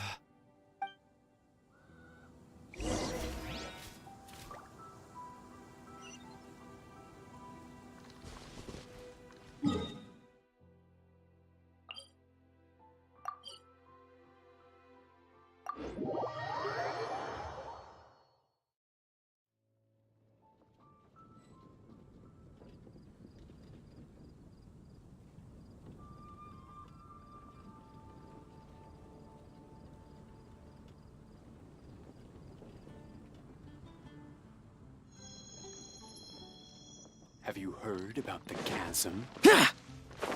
Welcome. How can I help you? 16. That's a nice haul.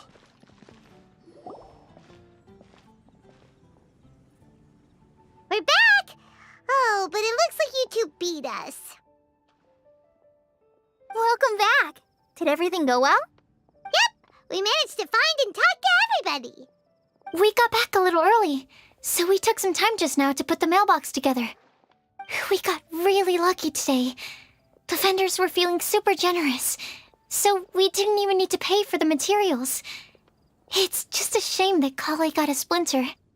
Don't worry about me. I'm used to working in the rainforest. I get splinters all the time. I've already taken care of it. We've already wrapped up everything on our to-do list for today. So all we need to do now is wait for everyone's letters to arrive. Traveler, Paimon, why don't you get some rest while I keep an eye on the mailbox?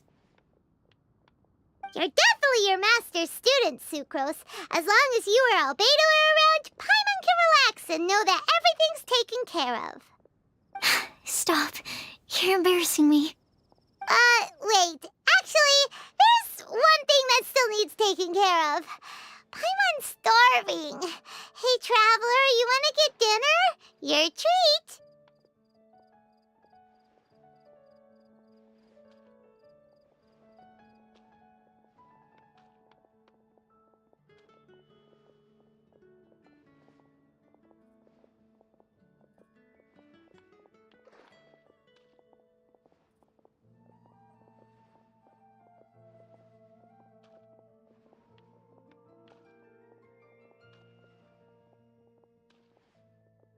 I'll go with Sucrose to return the leftover materials to the vendors. You two, go get a proper meal. We can't have anyone going hungry. Yeah, now would be a good time for a break. Once everything is ready, let's meet up here again and collate all the information we've gathered. Sounds like a plan.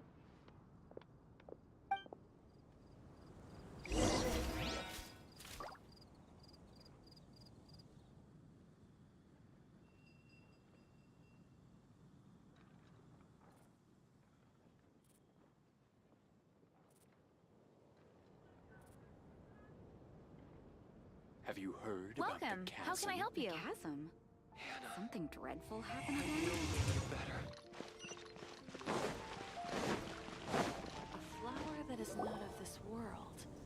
Could that be referring to the real Windblume? Paimon will have this one, and this one, ooh, and this one.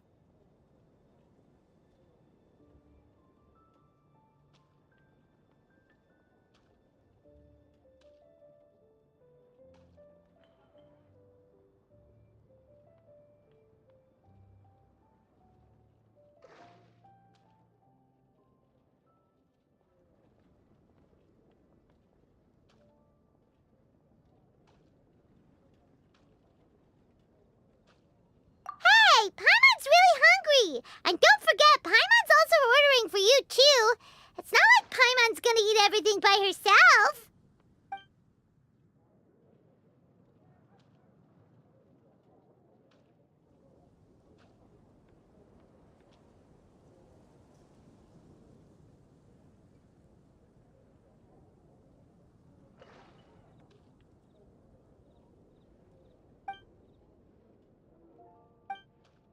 Ooh, Paimon is super full.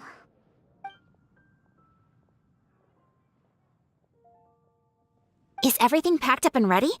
What do you think about meeting up at 5 to go to my house? Yes, everything's ready. I've packed some great wine and smoked ham. Oh, your parents will love it. Ham? Look, we've known each other for quite some time now. Don't you think it's been long enough for you to remember that we only eat bacon in my house?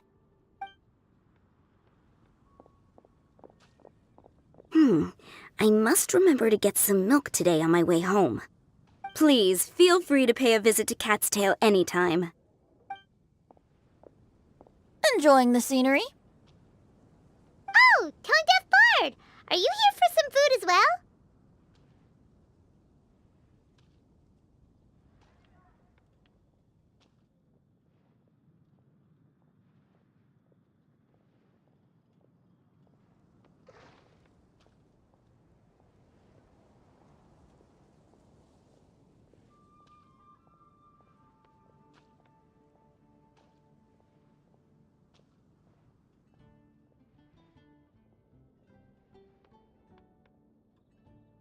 Oh, I can put something on your tab? Well, that's a pity. I already had a few drinks before coming here. I shall take you up on your kind offer another day. There should be no shortage of opportunities in the future. Anywho, you should be getting ready to thank me. I come bearing good news. What kind of good news? Behold!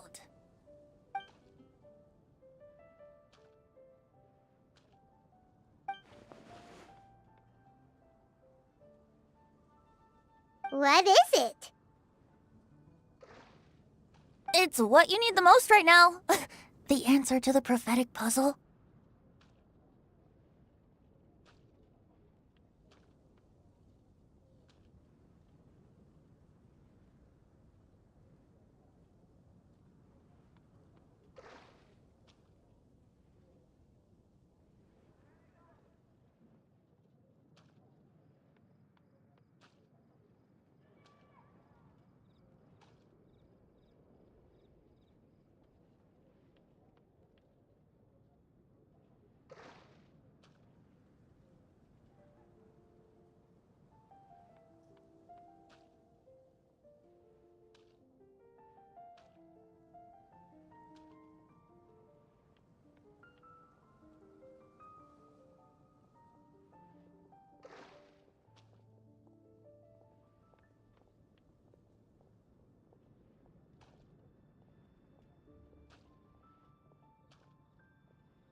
Simply head to the location marked on the map and you'll find the lantern you've been looking for. However, if I were you, I wouldn't just go and reveal the secret right away. As you've seen, a lot of people have been laboring hard to uncover the answer. A secret is like a well-aged brew. The aroma from the bottle is sweetest when revealed in the company of friends.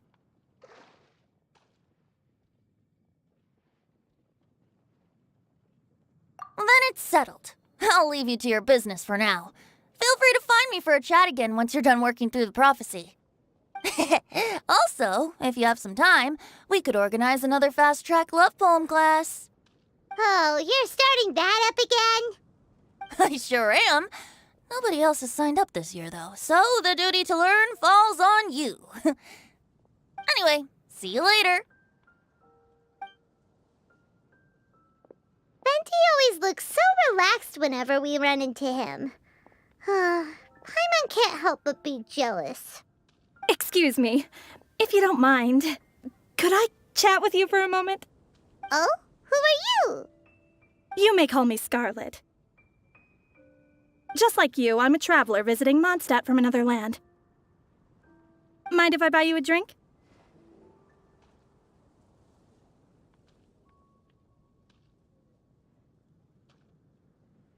Leaving the door open for another time, I see. I can tell that you've dealt with a lot of people during your travels. You can tell? Well, we are very experienced adventurers after all.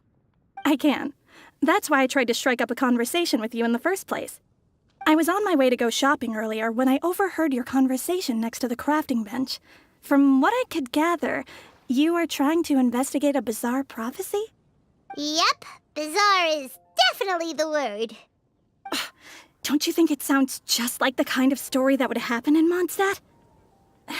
Anyway, That's why I wanted to ask you a favor. If and when you manage to unravel the answer to the prophecy, could you let me know what it is?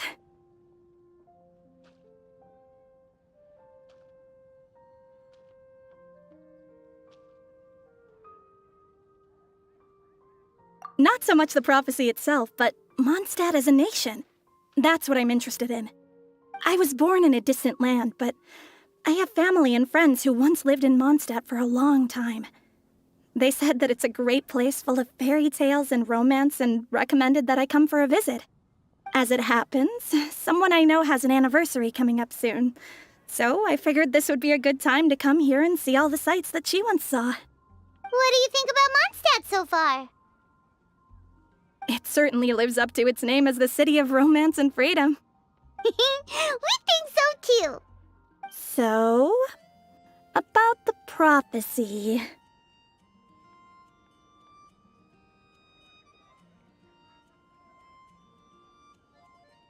Thank you.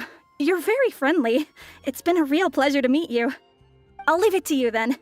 Hope you continue to enjoy the city and have a wonderful day.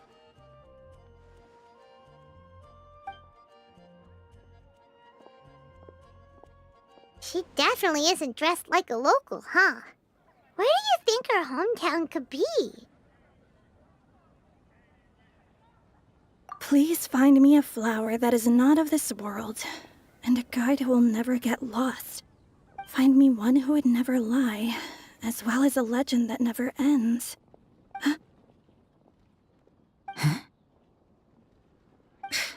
I never thought I'd have someone secretly following me, even in a free city like Mondstadt. Good day to you, miss.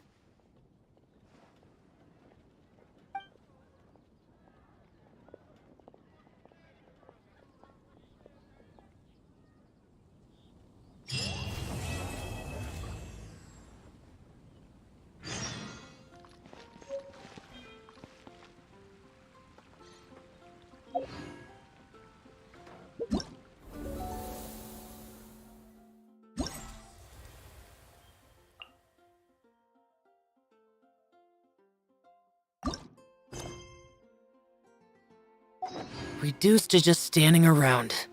How absurd.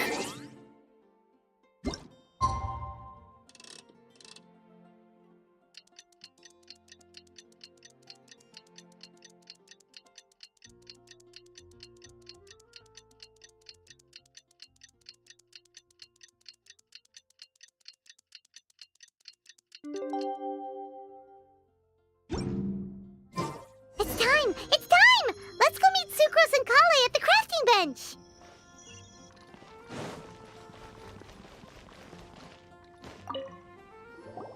Hey, we're here! Traveler, Paimon, great timing. We got a lot of letters in the mailbox, and I just finished sorting them into 4 groups. Nice work! Well, the real work hasn't even started yet. Which batch of letters should we read through first?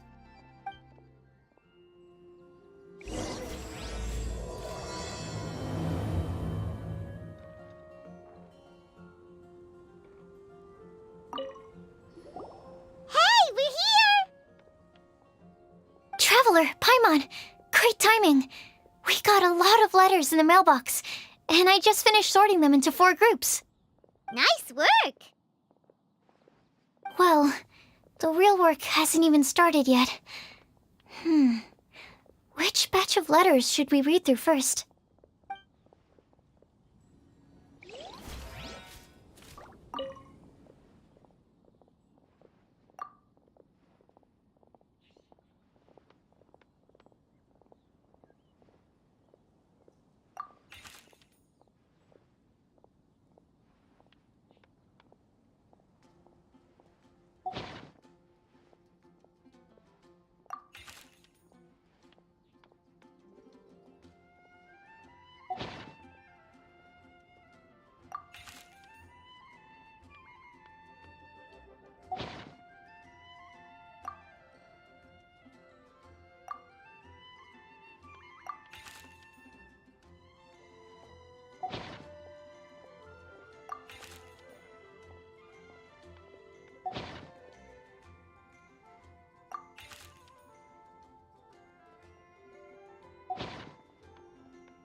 quickly summarize what we found out about a flower that is not of this world.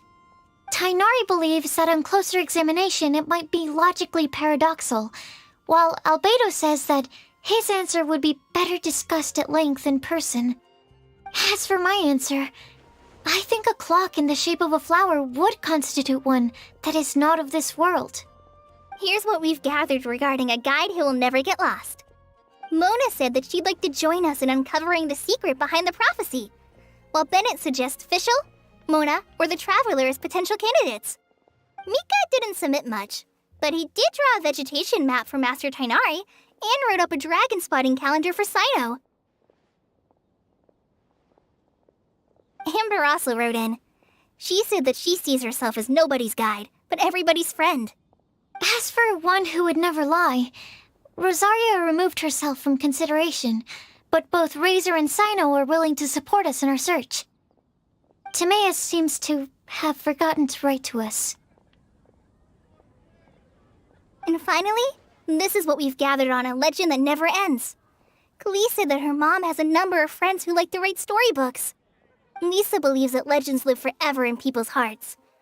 I think that for a legend to be never-ending, it has to be filled with hopes and dreams and actively passed from one person to the next. So, what are the answers to the 4 riddles then? You're really smart, Paimon. I bet you can figure it all out in no time. Or, let's all share our thoughts on what we think the answers might be.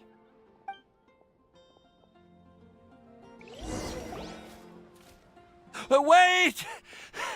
Wait for me! Oh, Timaeus! What brings you here? I'm sorry, I really am. The time just got away from me and I didn't get around to writing that letter. However, I'm happy to announce that I think I can be the one who would never lie. Huh? This is kinda sudden. Not that we don't trust you, Timaeus, but, could you elaborate a little after you catch your breath? Of course, of course.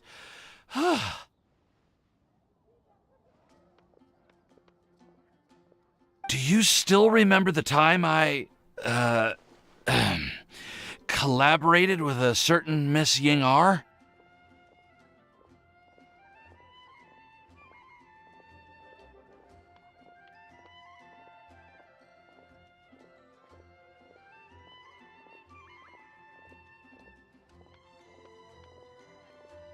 Well, basically, she helped me out a lot with my research into potion making once, and, well, we've stayed in touch through letters ever since. Wait, so Ying-R is the girl from Layla that Sucrose mentioned earlier?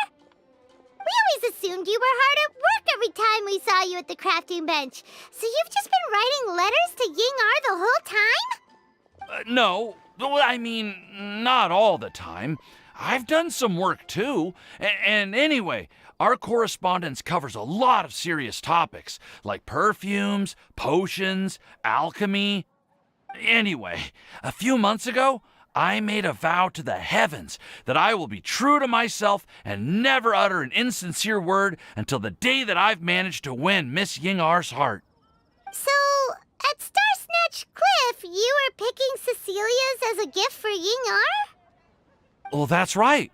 The Cecilia flower is said to represent a once wayward heart transformed by the power of love. I couldn't think of a better flower to give than that. I know full well that Miss Ying-R is far more knowledgeable than I in both the ways of the world and the ways of our craft, but I thought I should make the effort for once and put myself out there. Which brings me to the subject of the last few days and the Windblume Festival. I thought it was time for me to invite Miss Ying-R to Mondstadt. But yesterday, 𝕰𝖚𝑑 told me that Sucrose has been working hard to help another girl achieve her dream. Huh? And when I went to take a look at our roster, I saw that she'd done my remaining work for me. I feel incredibly guilty. I've been spending all of my time in my own fantasy world while everyone else has been bending over backwards to help other people. How could I ever hope to be worthy of Miss Ying-R's love if I'm so selfish? Oh, Timaeus. And that's why I've decided to join you. But then what about 𝕬𝖎𝑚? Yeah. Haven't you been planning this for over a month now? You said you were gonna invite her to Mondstadt. Well, yes, I did mention in my letters that I'd like her to visit, which is why I just sent her another gift with my hand-picked Windblooms, along with a handwritten letter. I explained that a matter of great importance has presented itself to which I must devote my full attention for the time being. As soon as it's resolved, I'll make haste to 𝕬𝖎𝖎 to pick her up in person. I made sure to package the gift and letter with the greatest care. All I can do now is hope that she'll understand. Point being, please know that I sincerely want to support you in this endeavor. Plus, I think I'm an honest person. As far as I recall, I don't think I've told a single lie in my life. Well, you certainly convinced Paimon with that speech. Don't worry, 𝕤𝖚𝑎s. We won't let your determination go to waste. Thank you, 𝕤𝑚𝑎us. Ah, thank you, everyone. I promise to do everything I can to help. Okay, so it looks like we found our one who would never lie. Great! Let's keep it up. On to the other three.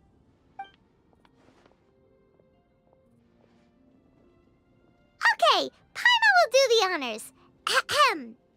We have with us here the flower, the guide, the legend, and 𝕤𝑚𝑎us. Huh? Why did you only say 𝕤𝕤𝑚𝑎us's name? You should say my name, too. All right. We also have 𝕬𝕬. That's me!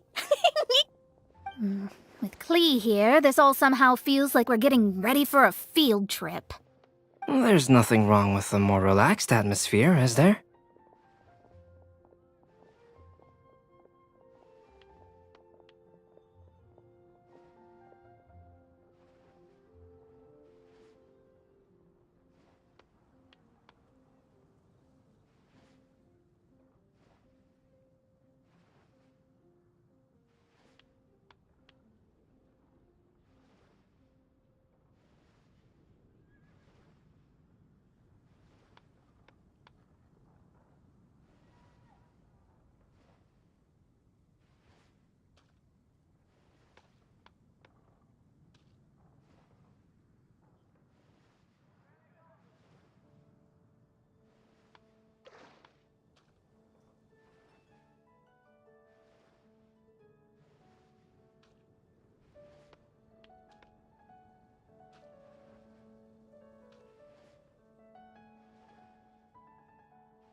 Of course.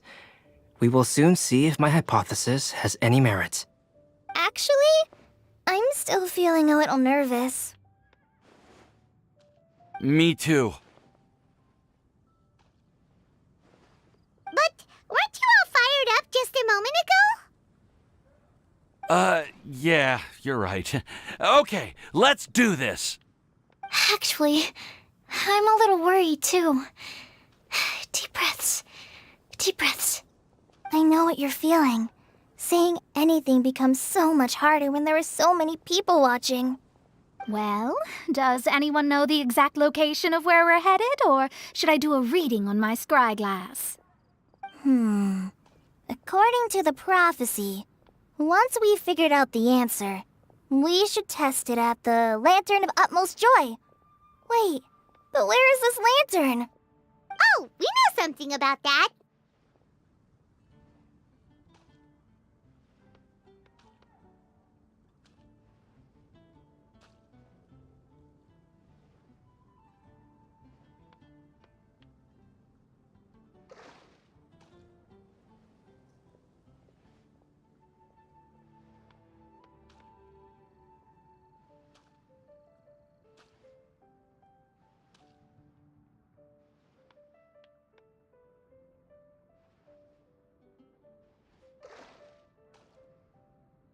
What?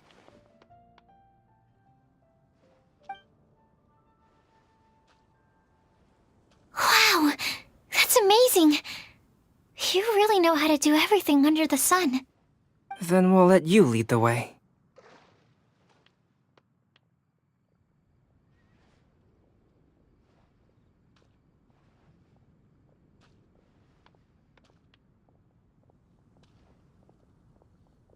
This is it! We're off to find the sacred location of the Lantern of Utmost Joy!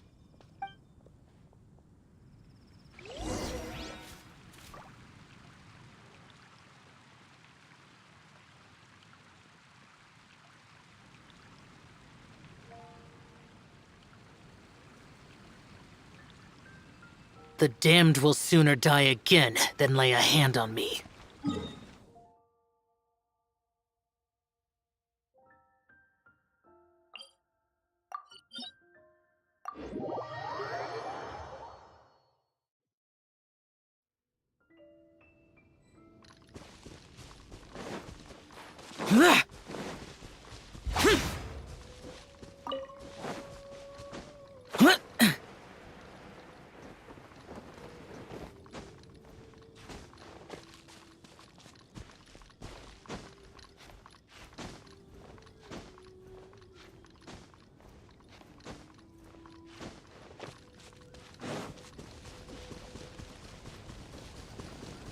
According to the map, it should be somewhere around here. Let me take a look. Oh, it should be right up ahead.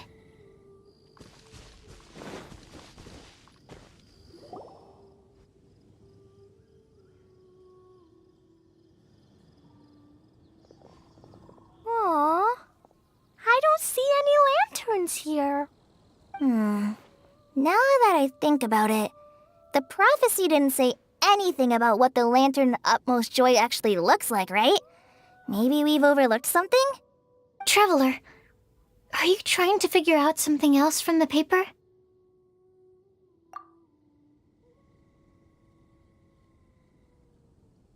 Paimon's reading too!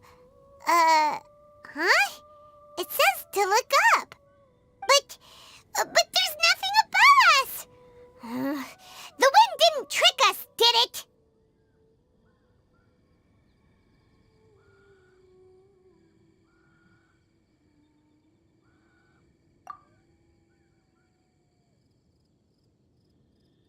Place the squirrel on the back of the pointy-eared cat, and a pious puppy will open the doors to show you the way.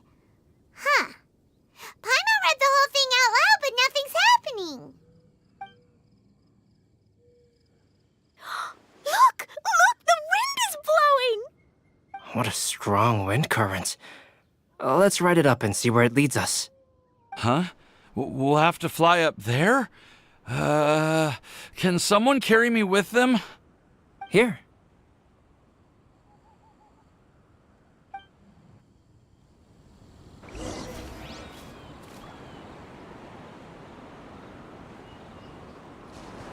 How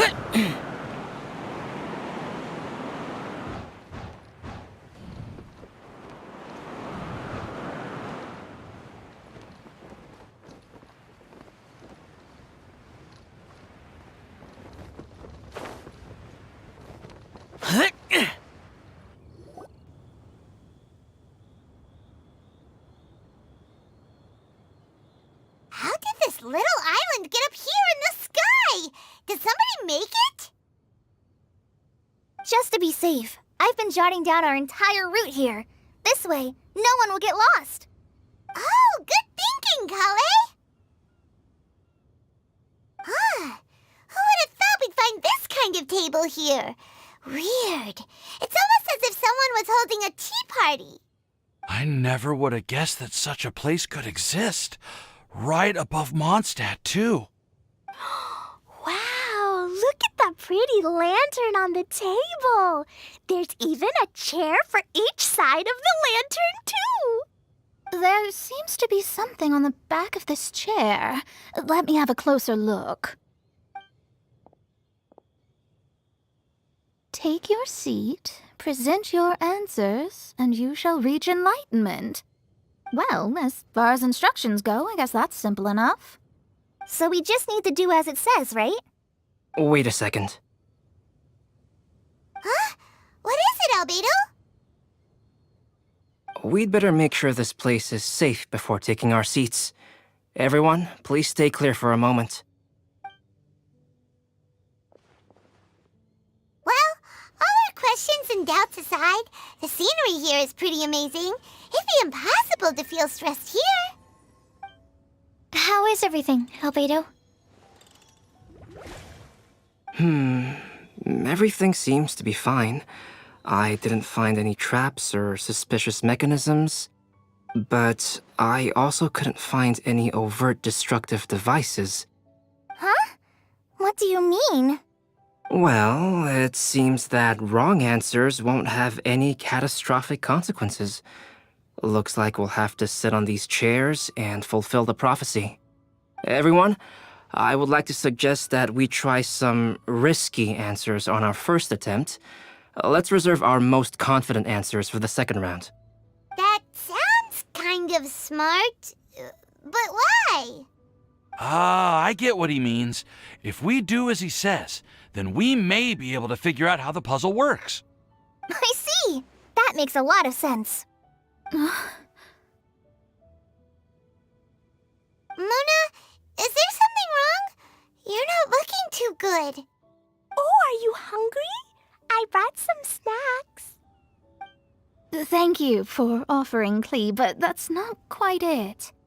While 𝕬𝕐𝕐 was checking just now, I gave my scryglass a spin hoping to find some information.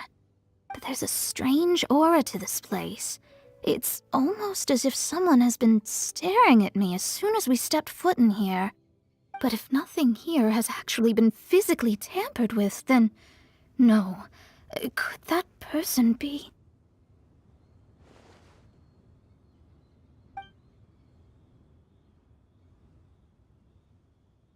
What do you mean, Mona? Who could it be? Never mind. It's not like I've got any proof. Don't leave us on the edge like this, Mona. I'll just do what 𝕬𝕐𝕐 said. Yes, let's test the hypothesis together, 𝕬𝕐𝕐. Come on, join us, Mona. Oh, all right. Okay, then I'll answer the first question. If someone were to ask me to find a flower that is not of this world... You can do it, 𝕬𝕐𝕐.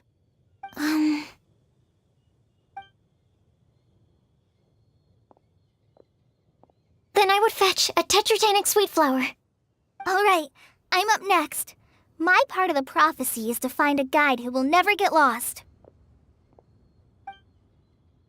𝕬𝕐𝕐𝕬, I hope you found your answer.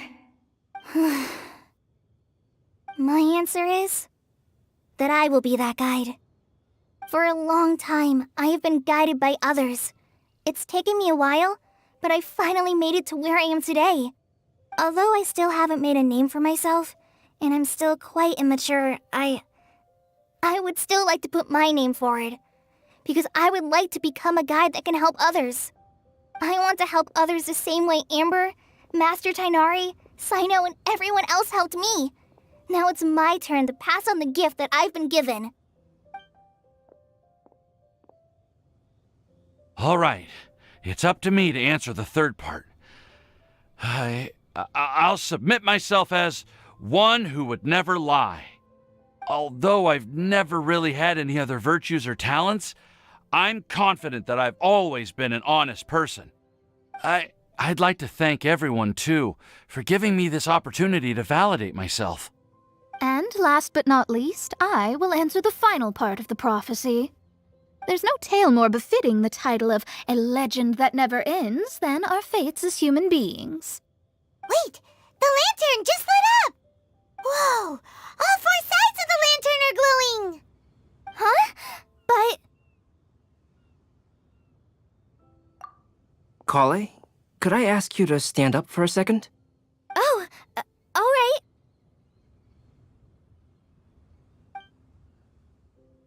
Huh? What's going on? Why is it lighting up regardless of who's sitting in the chair? Didn't it say we have to answer all the questions correctly? It's pretty clear now, isn't it? We've just proven that there is no right answer for this prophecy. No right answer? But how could that be? Although the instructions had come from an old and enigmatic prophecy, it is in fact nothing like the ancient mechanism that we had all imagined it to be. I believe the lantern only serves as a simple signal. And to think, I never expected you to actually find this place. What? There's someone else here? We meet again, traveler. Hey! You're that Outlander we met the other day at Good Hunter! It's all thanks to you that I was able to find this place. Good thing that you were too preoccupied with the prophecy to notice someone tailing you from the shadows. Oh, is that so? Then, why do I spy yet another person following in your shadow? Wait, really? There's no need for pleasantries. You should know I'm here for you. Is it just because I'm a visitor from abroad? I was there when you snuck your way into Marjorie's place. Huh. So you had your eyes on me even then, huh? That was 2 whole weeks ago, you know. It's hard not to notice you when I'm on duty every day. All right. In that case, I'll admit it. I was the person who slipped this prophecy into the storybook. Huh? But why? Then, does that mean this wasn't a real prophecy after all? Don't worry. Even though you probably have plenty of reservations about me, you can be sure that the prophecy is genuine. In fact, many of you here today may have heard the code name of the one who left the prophecy to me. She hailed from an ancient assembly of powerful women, each of whom used a single letter to signify themselves. Who would have guessed? It seems that power was indeed left behind by the old hag after all. Ah, so you're B's student. It's an honor to meet you. I am Scarlet, the successor of Jay. Well, what are you talking about? It's a long story, but I'm not quite sure that I'm the best person to tell it. Since you've all spent so much time and energy trying to decipher this prophecy, you must also be very interested in the secret behind this lantern, no? The lantern has already been lit. Now then, please allow me to disturb your happy peace. Huh. Why did this little thing just light up? How strange. Hello? On the other side of the lantern. Can you hear me over there? Mom? Oh, I hear many youthful voices. Madam, I am Scarlet, the successor of Jay. Oh, since we've last gathered, Jay's successor has already become so reckless and bold. Unbelievable. Wait. Why are you talking just like the old hag? Old hag? Who would dare say that? Is that Mona? Who are you? Who dares imitate my master? And what of imitation and mimicry? It has always been a fool's errand to mimic and learn from humanity. Oh, Talus, I'm here too. Mom, why are you trying to talk like other people? So I see everyone's here. Well then, my warmest greetings, everyone. Miss Alice, why would you... Well, it's been many years since this lantern last lit up. You can't blame me for thinking that one of the old friends from my youth may have decided to catch up again. Why she sounds so coy all of a sudden? And if I recall correctly, we left this lantern in the care of the 𝕰𝖆𝖆𝖊𝖈𝖙. You must be commended for uncovering an artifact entrusted to the god of wind himself. Tell me, are you sitting around my beloved tea party table? It's a really long table. Oh, so you are. I suppose this means even the 𝕰𝖆𝖆𝖆 has granted you entry to this place. Was all of this Scarlet's doing? Wait. Paimon's completely lost now. So what was this assembly you were talking about earlier? Oh, Miss Alice, would it be all right to leave the explanation of that to you? Well, you should be rewarded for making it all the way up here and activating the lantern. Now then, let me tell you a long and ancient story. Ever heard of the 𝕮𝖏𝑥? As the spooky name suggests, it's a secret society. Once upon a time, it even challenged the 𝕰𝖆𝖆𝖆 himself. But he replied, "Let us make music, not war, and resolve our conflicts through song." From then on, the mages would only ever convene in the woods, in the skies, or on the edges of cliffs. At these tea parties, they discussed their stories and secrets and resolved their differences, as the tea and cakes bore witness to their pledge never to fight amongst themselves. Yesterday I snuffed out the life of my beloved. He had grown old and was extremely sick. He loved me dearly, so I took his fate in my hands and ended his pain. I'm raising a son. Of all the children I had, he's the only one left. But I suppose that still makes me a mother. My lifespan is nothing compared to yours, so I wish to leave you with my storybook. Actually, maybe you can pass it on to your children one day. Oh, this looks interesting.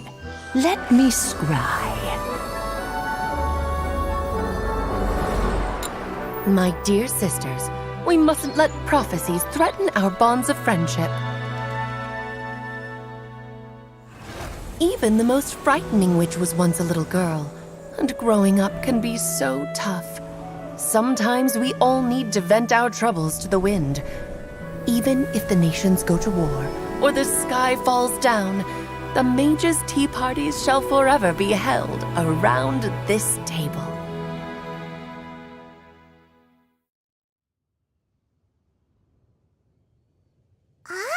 So this is where the legendary mages held their meetings. That's right. We often met here to chat and have tea. Then what about the part saying that if we light the lantern of utmost joy, we'd receive a supreme blessing? About that. I never expected anyone other than Jay to actually read the full contents of that prophecy. It's a little embarrassing. The truth is, that prophecy was actually just a letter that we sent to Jay as a group the day before her wedding. So it was indeed written by all of you. I must thank you for resisting the urge to immediately reveal the truth to everybody, 𝕰𝖆𝖆𝖊𝖈𝖙. Knowing you probably figured out everything the moment you laid eyes on the message. No, it took me a little longer than that. A flower that is not of this world, a guide who will never get lost, one who would never lie, and a legend that never ends.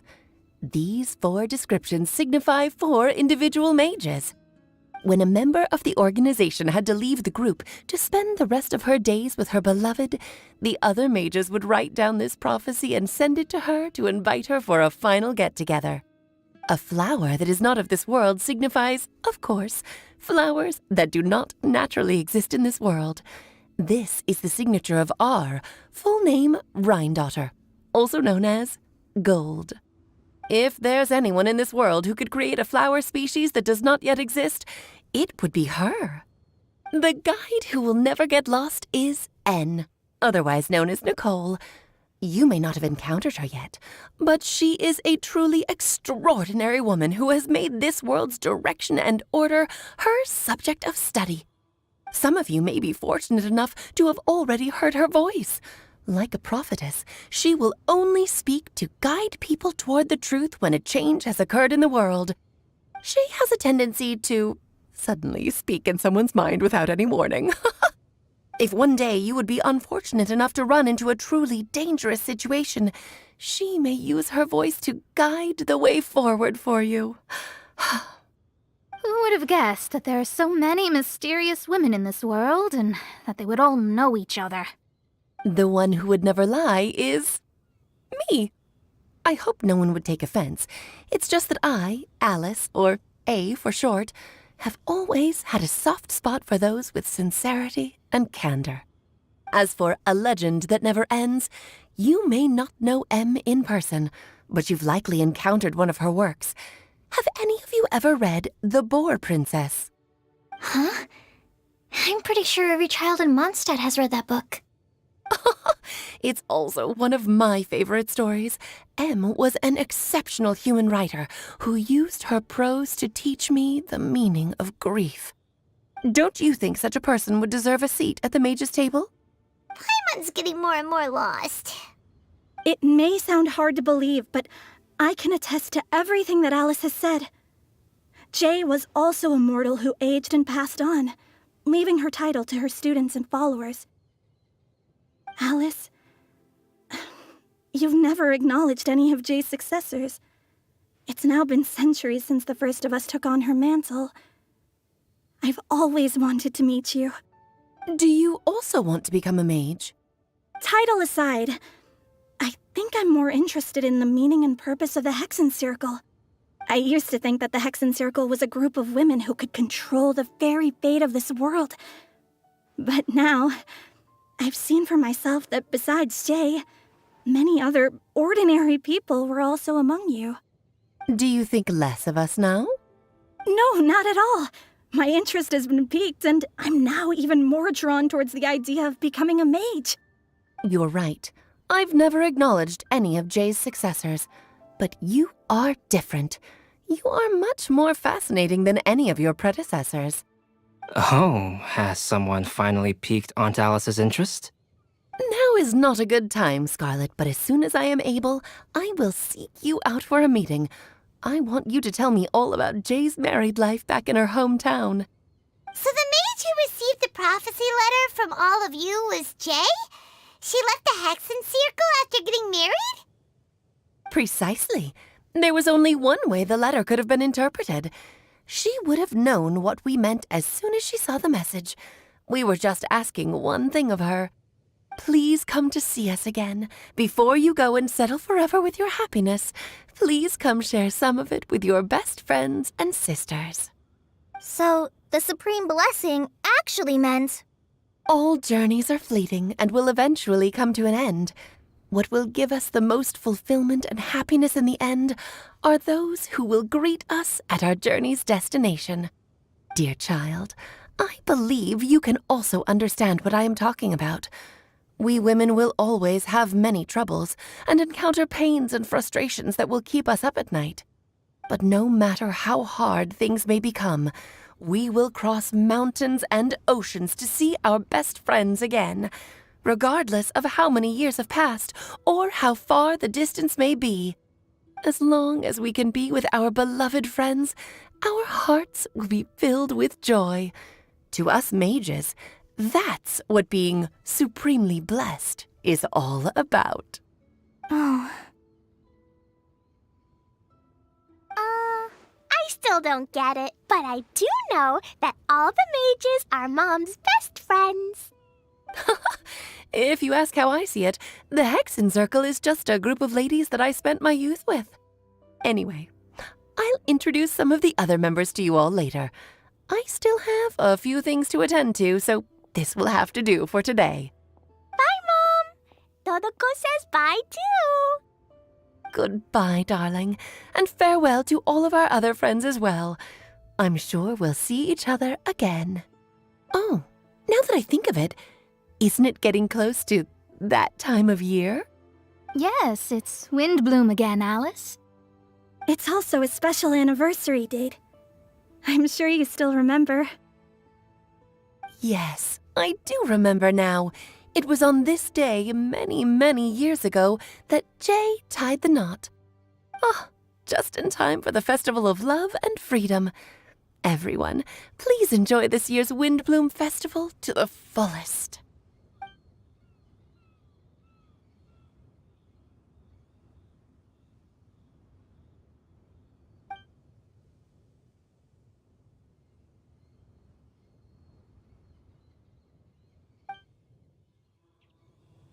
Whoa! Ah! Albedo! Why didn't you tell me we'd have to glide all the way back down?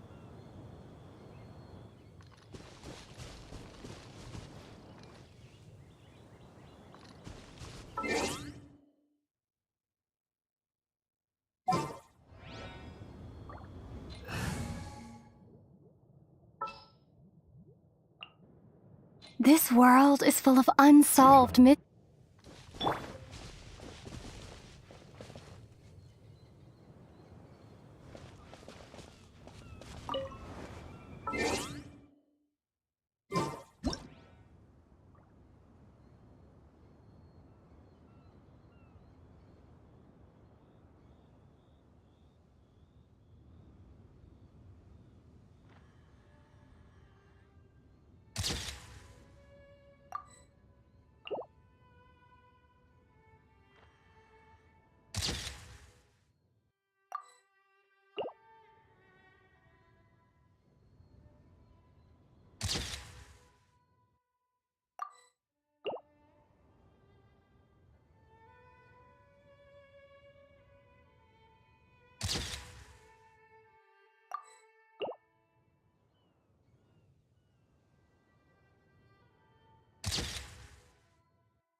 Are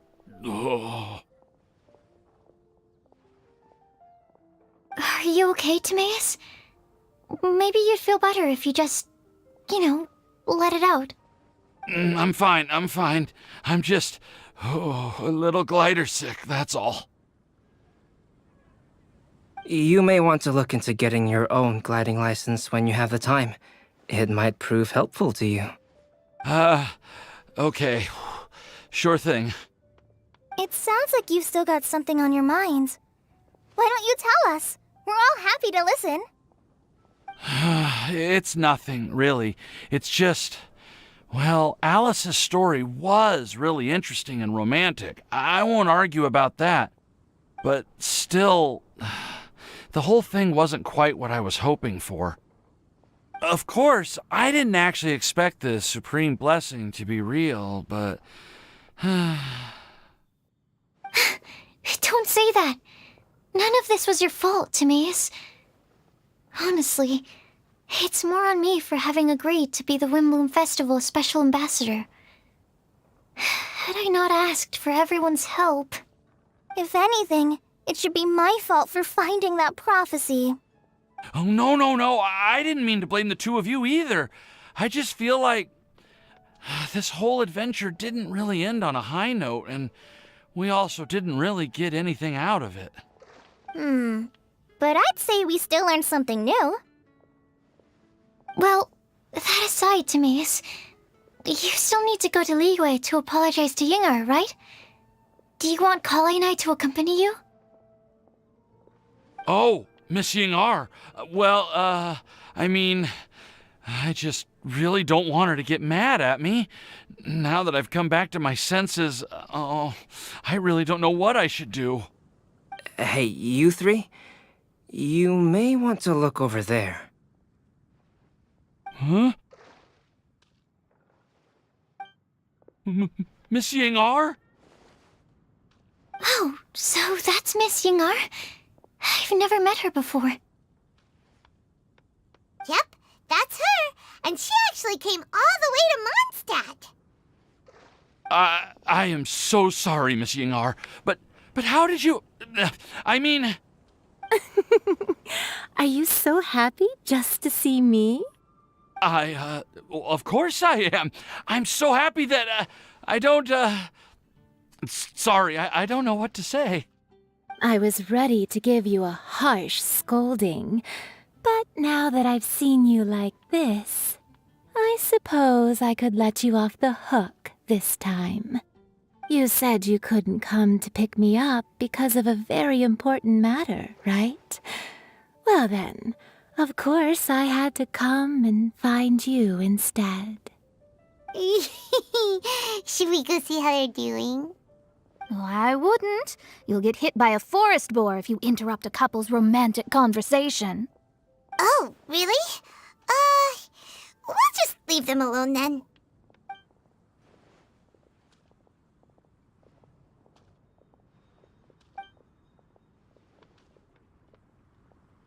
I am so glad to see 𝕤𝖆𝖆 find his happiness.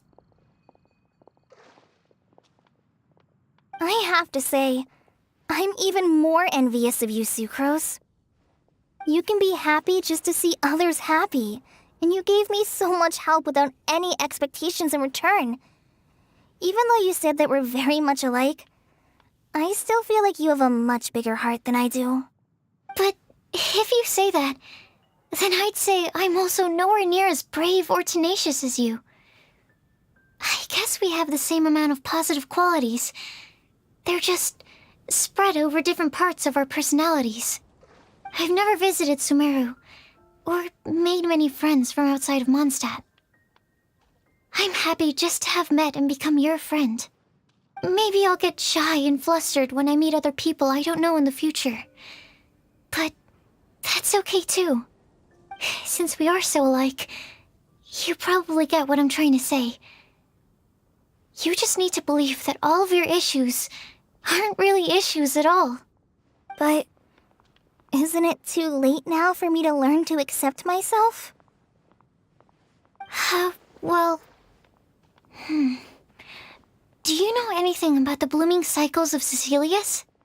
I may have read about that in a book before. That's a topic that my parents used to talk about back when they were still dating. Surprising, right? To think that people would talk about that while on a date. My mom brought it up at dinner one time last month. She called my dad the most boring man she knew, and said that he even turned up late to a date once, all with a smile on her face. But she also said that learning is just another part of life. It's never too late to start something, as long as you recognize that it's something good for you to do. Why don't you give it a try, 𝕬𝕬? Okay, I'll try my best. They're really having a great conversation. Paimon can't even find a moment to join in. I nearly forgot. This is for you. This texture. Are these seeds? Yep. I believe I mentioned my sweet flower research to you before. These are the seeds of the sweet flower cultivars that I've worked on. It's nothing too special, but they're the best cultivars that I've made. So, I really hope that you'll like them. They're super sweet and easy to grow and keep. I'm also submitting them as my Windblooms for this year. I wish that the 𝕰𝖒𝖆𝖎𝖐 could also see how lovely they are. Thank you. I'll plant them in the 𝕬𝖆𝖎𝖊𝖈𝖙 forest and take good care of them. 𝕬𝕬, please take these notes with you. I've heard that you've been working hard on your studies, so I've prepared some study materials for you at Sucrose's request. Feel free to look through them whenever you can find the time. Mondstadt's doors will always remain open to you. Thank you so much. Really, I don't know what to say. I'm just really happy. Ah, Sucrose, now's your chance. Didn't you want to collect a breath of joy? You're right. I almost forgot. 𝕬𝕬, can you exhale once into this test tube? I will save this breath of joy and use it in my research. Oh, really? May I? Of course.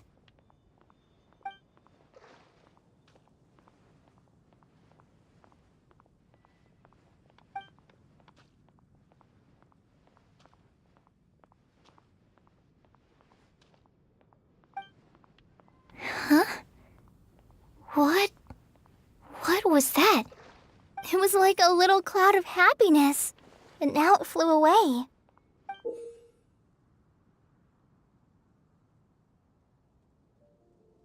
Well, luckily, there's still some breath left in the test tube. I'll seal it up for now.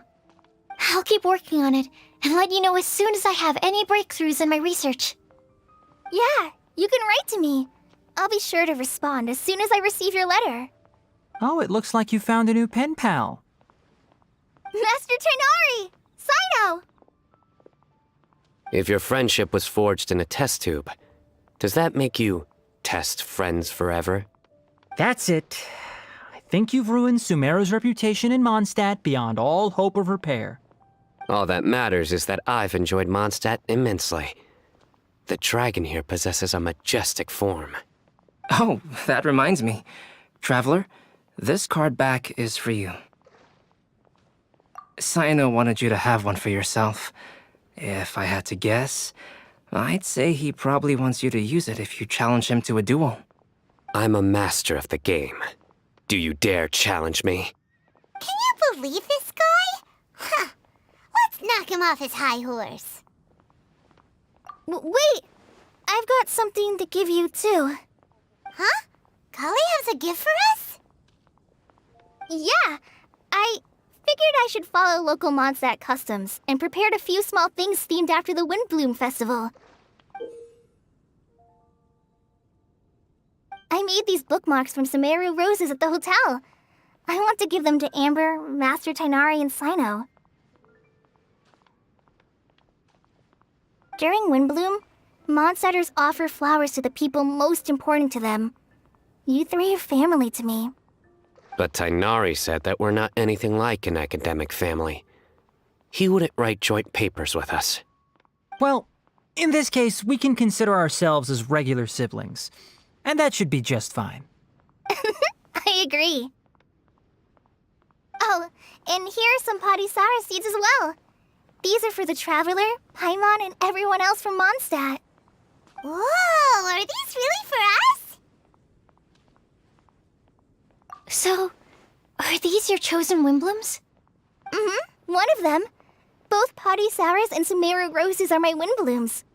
Although they're not native to Mondstadt, they are the flowers that can best express my feelings.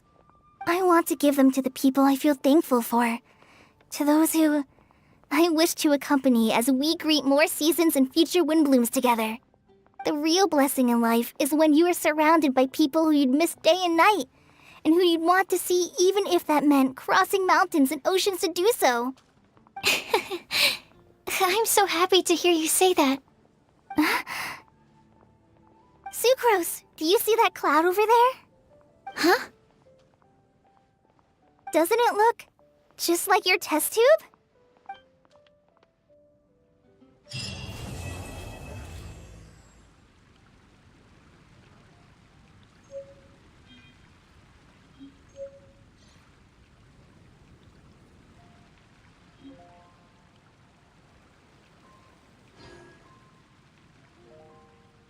Have you heard about the chasm?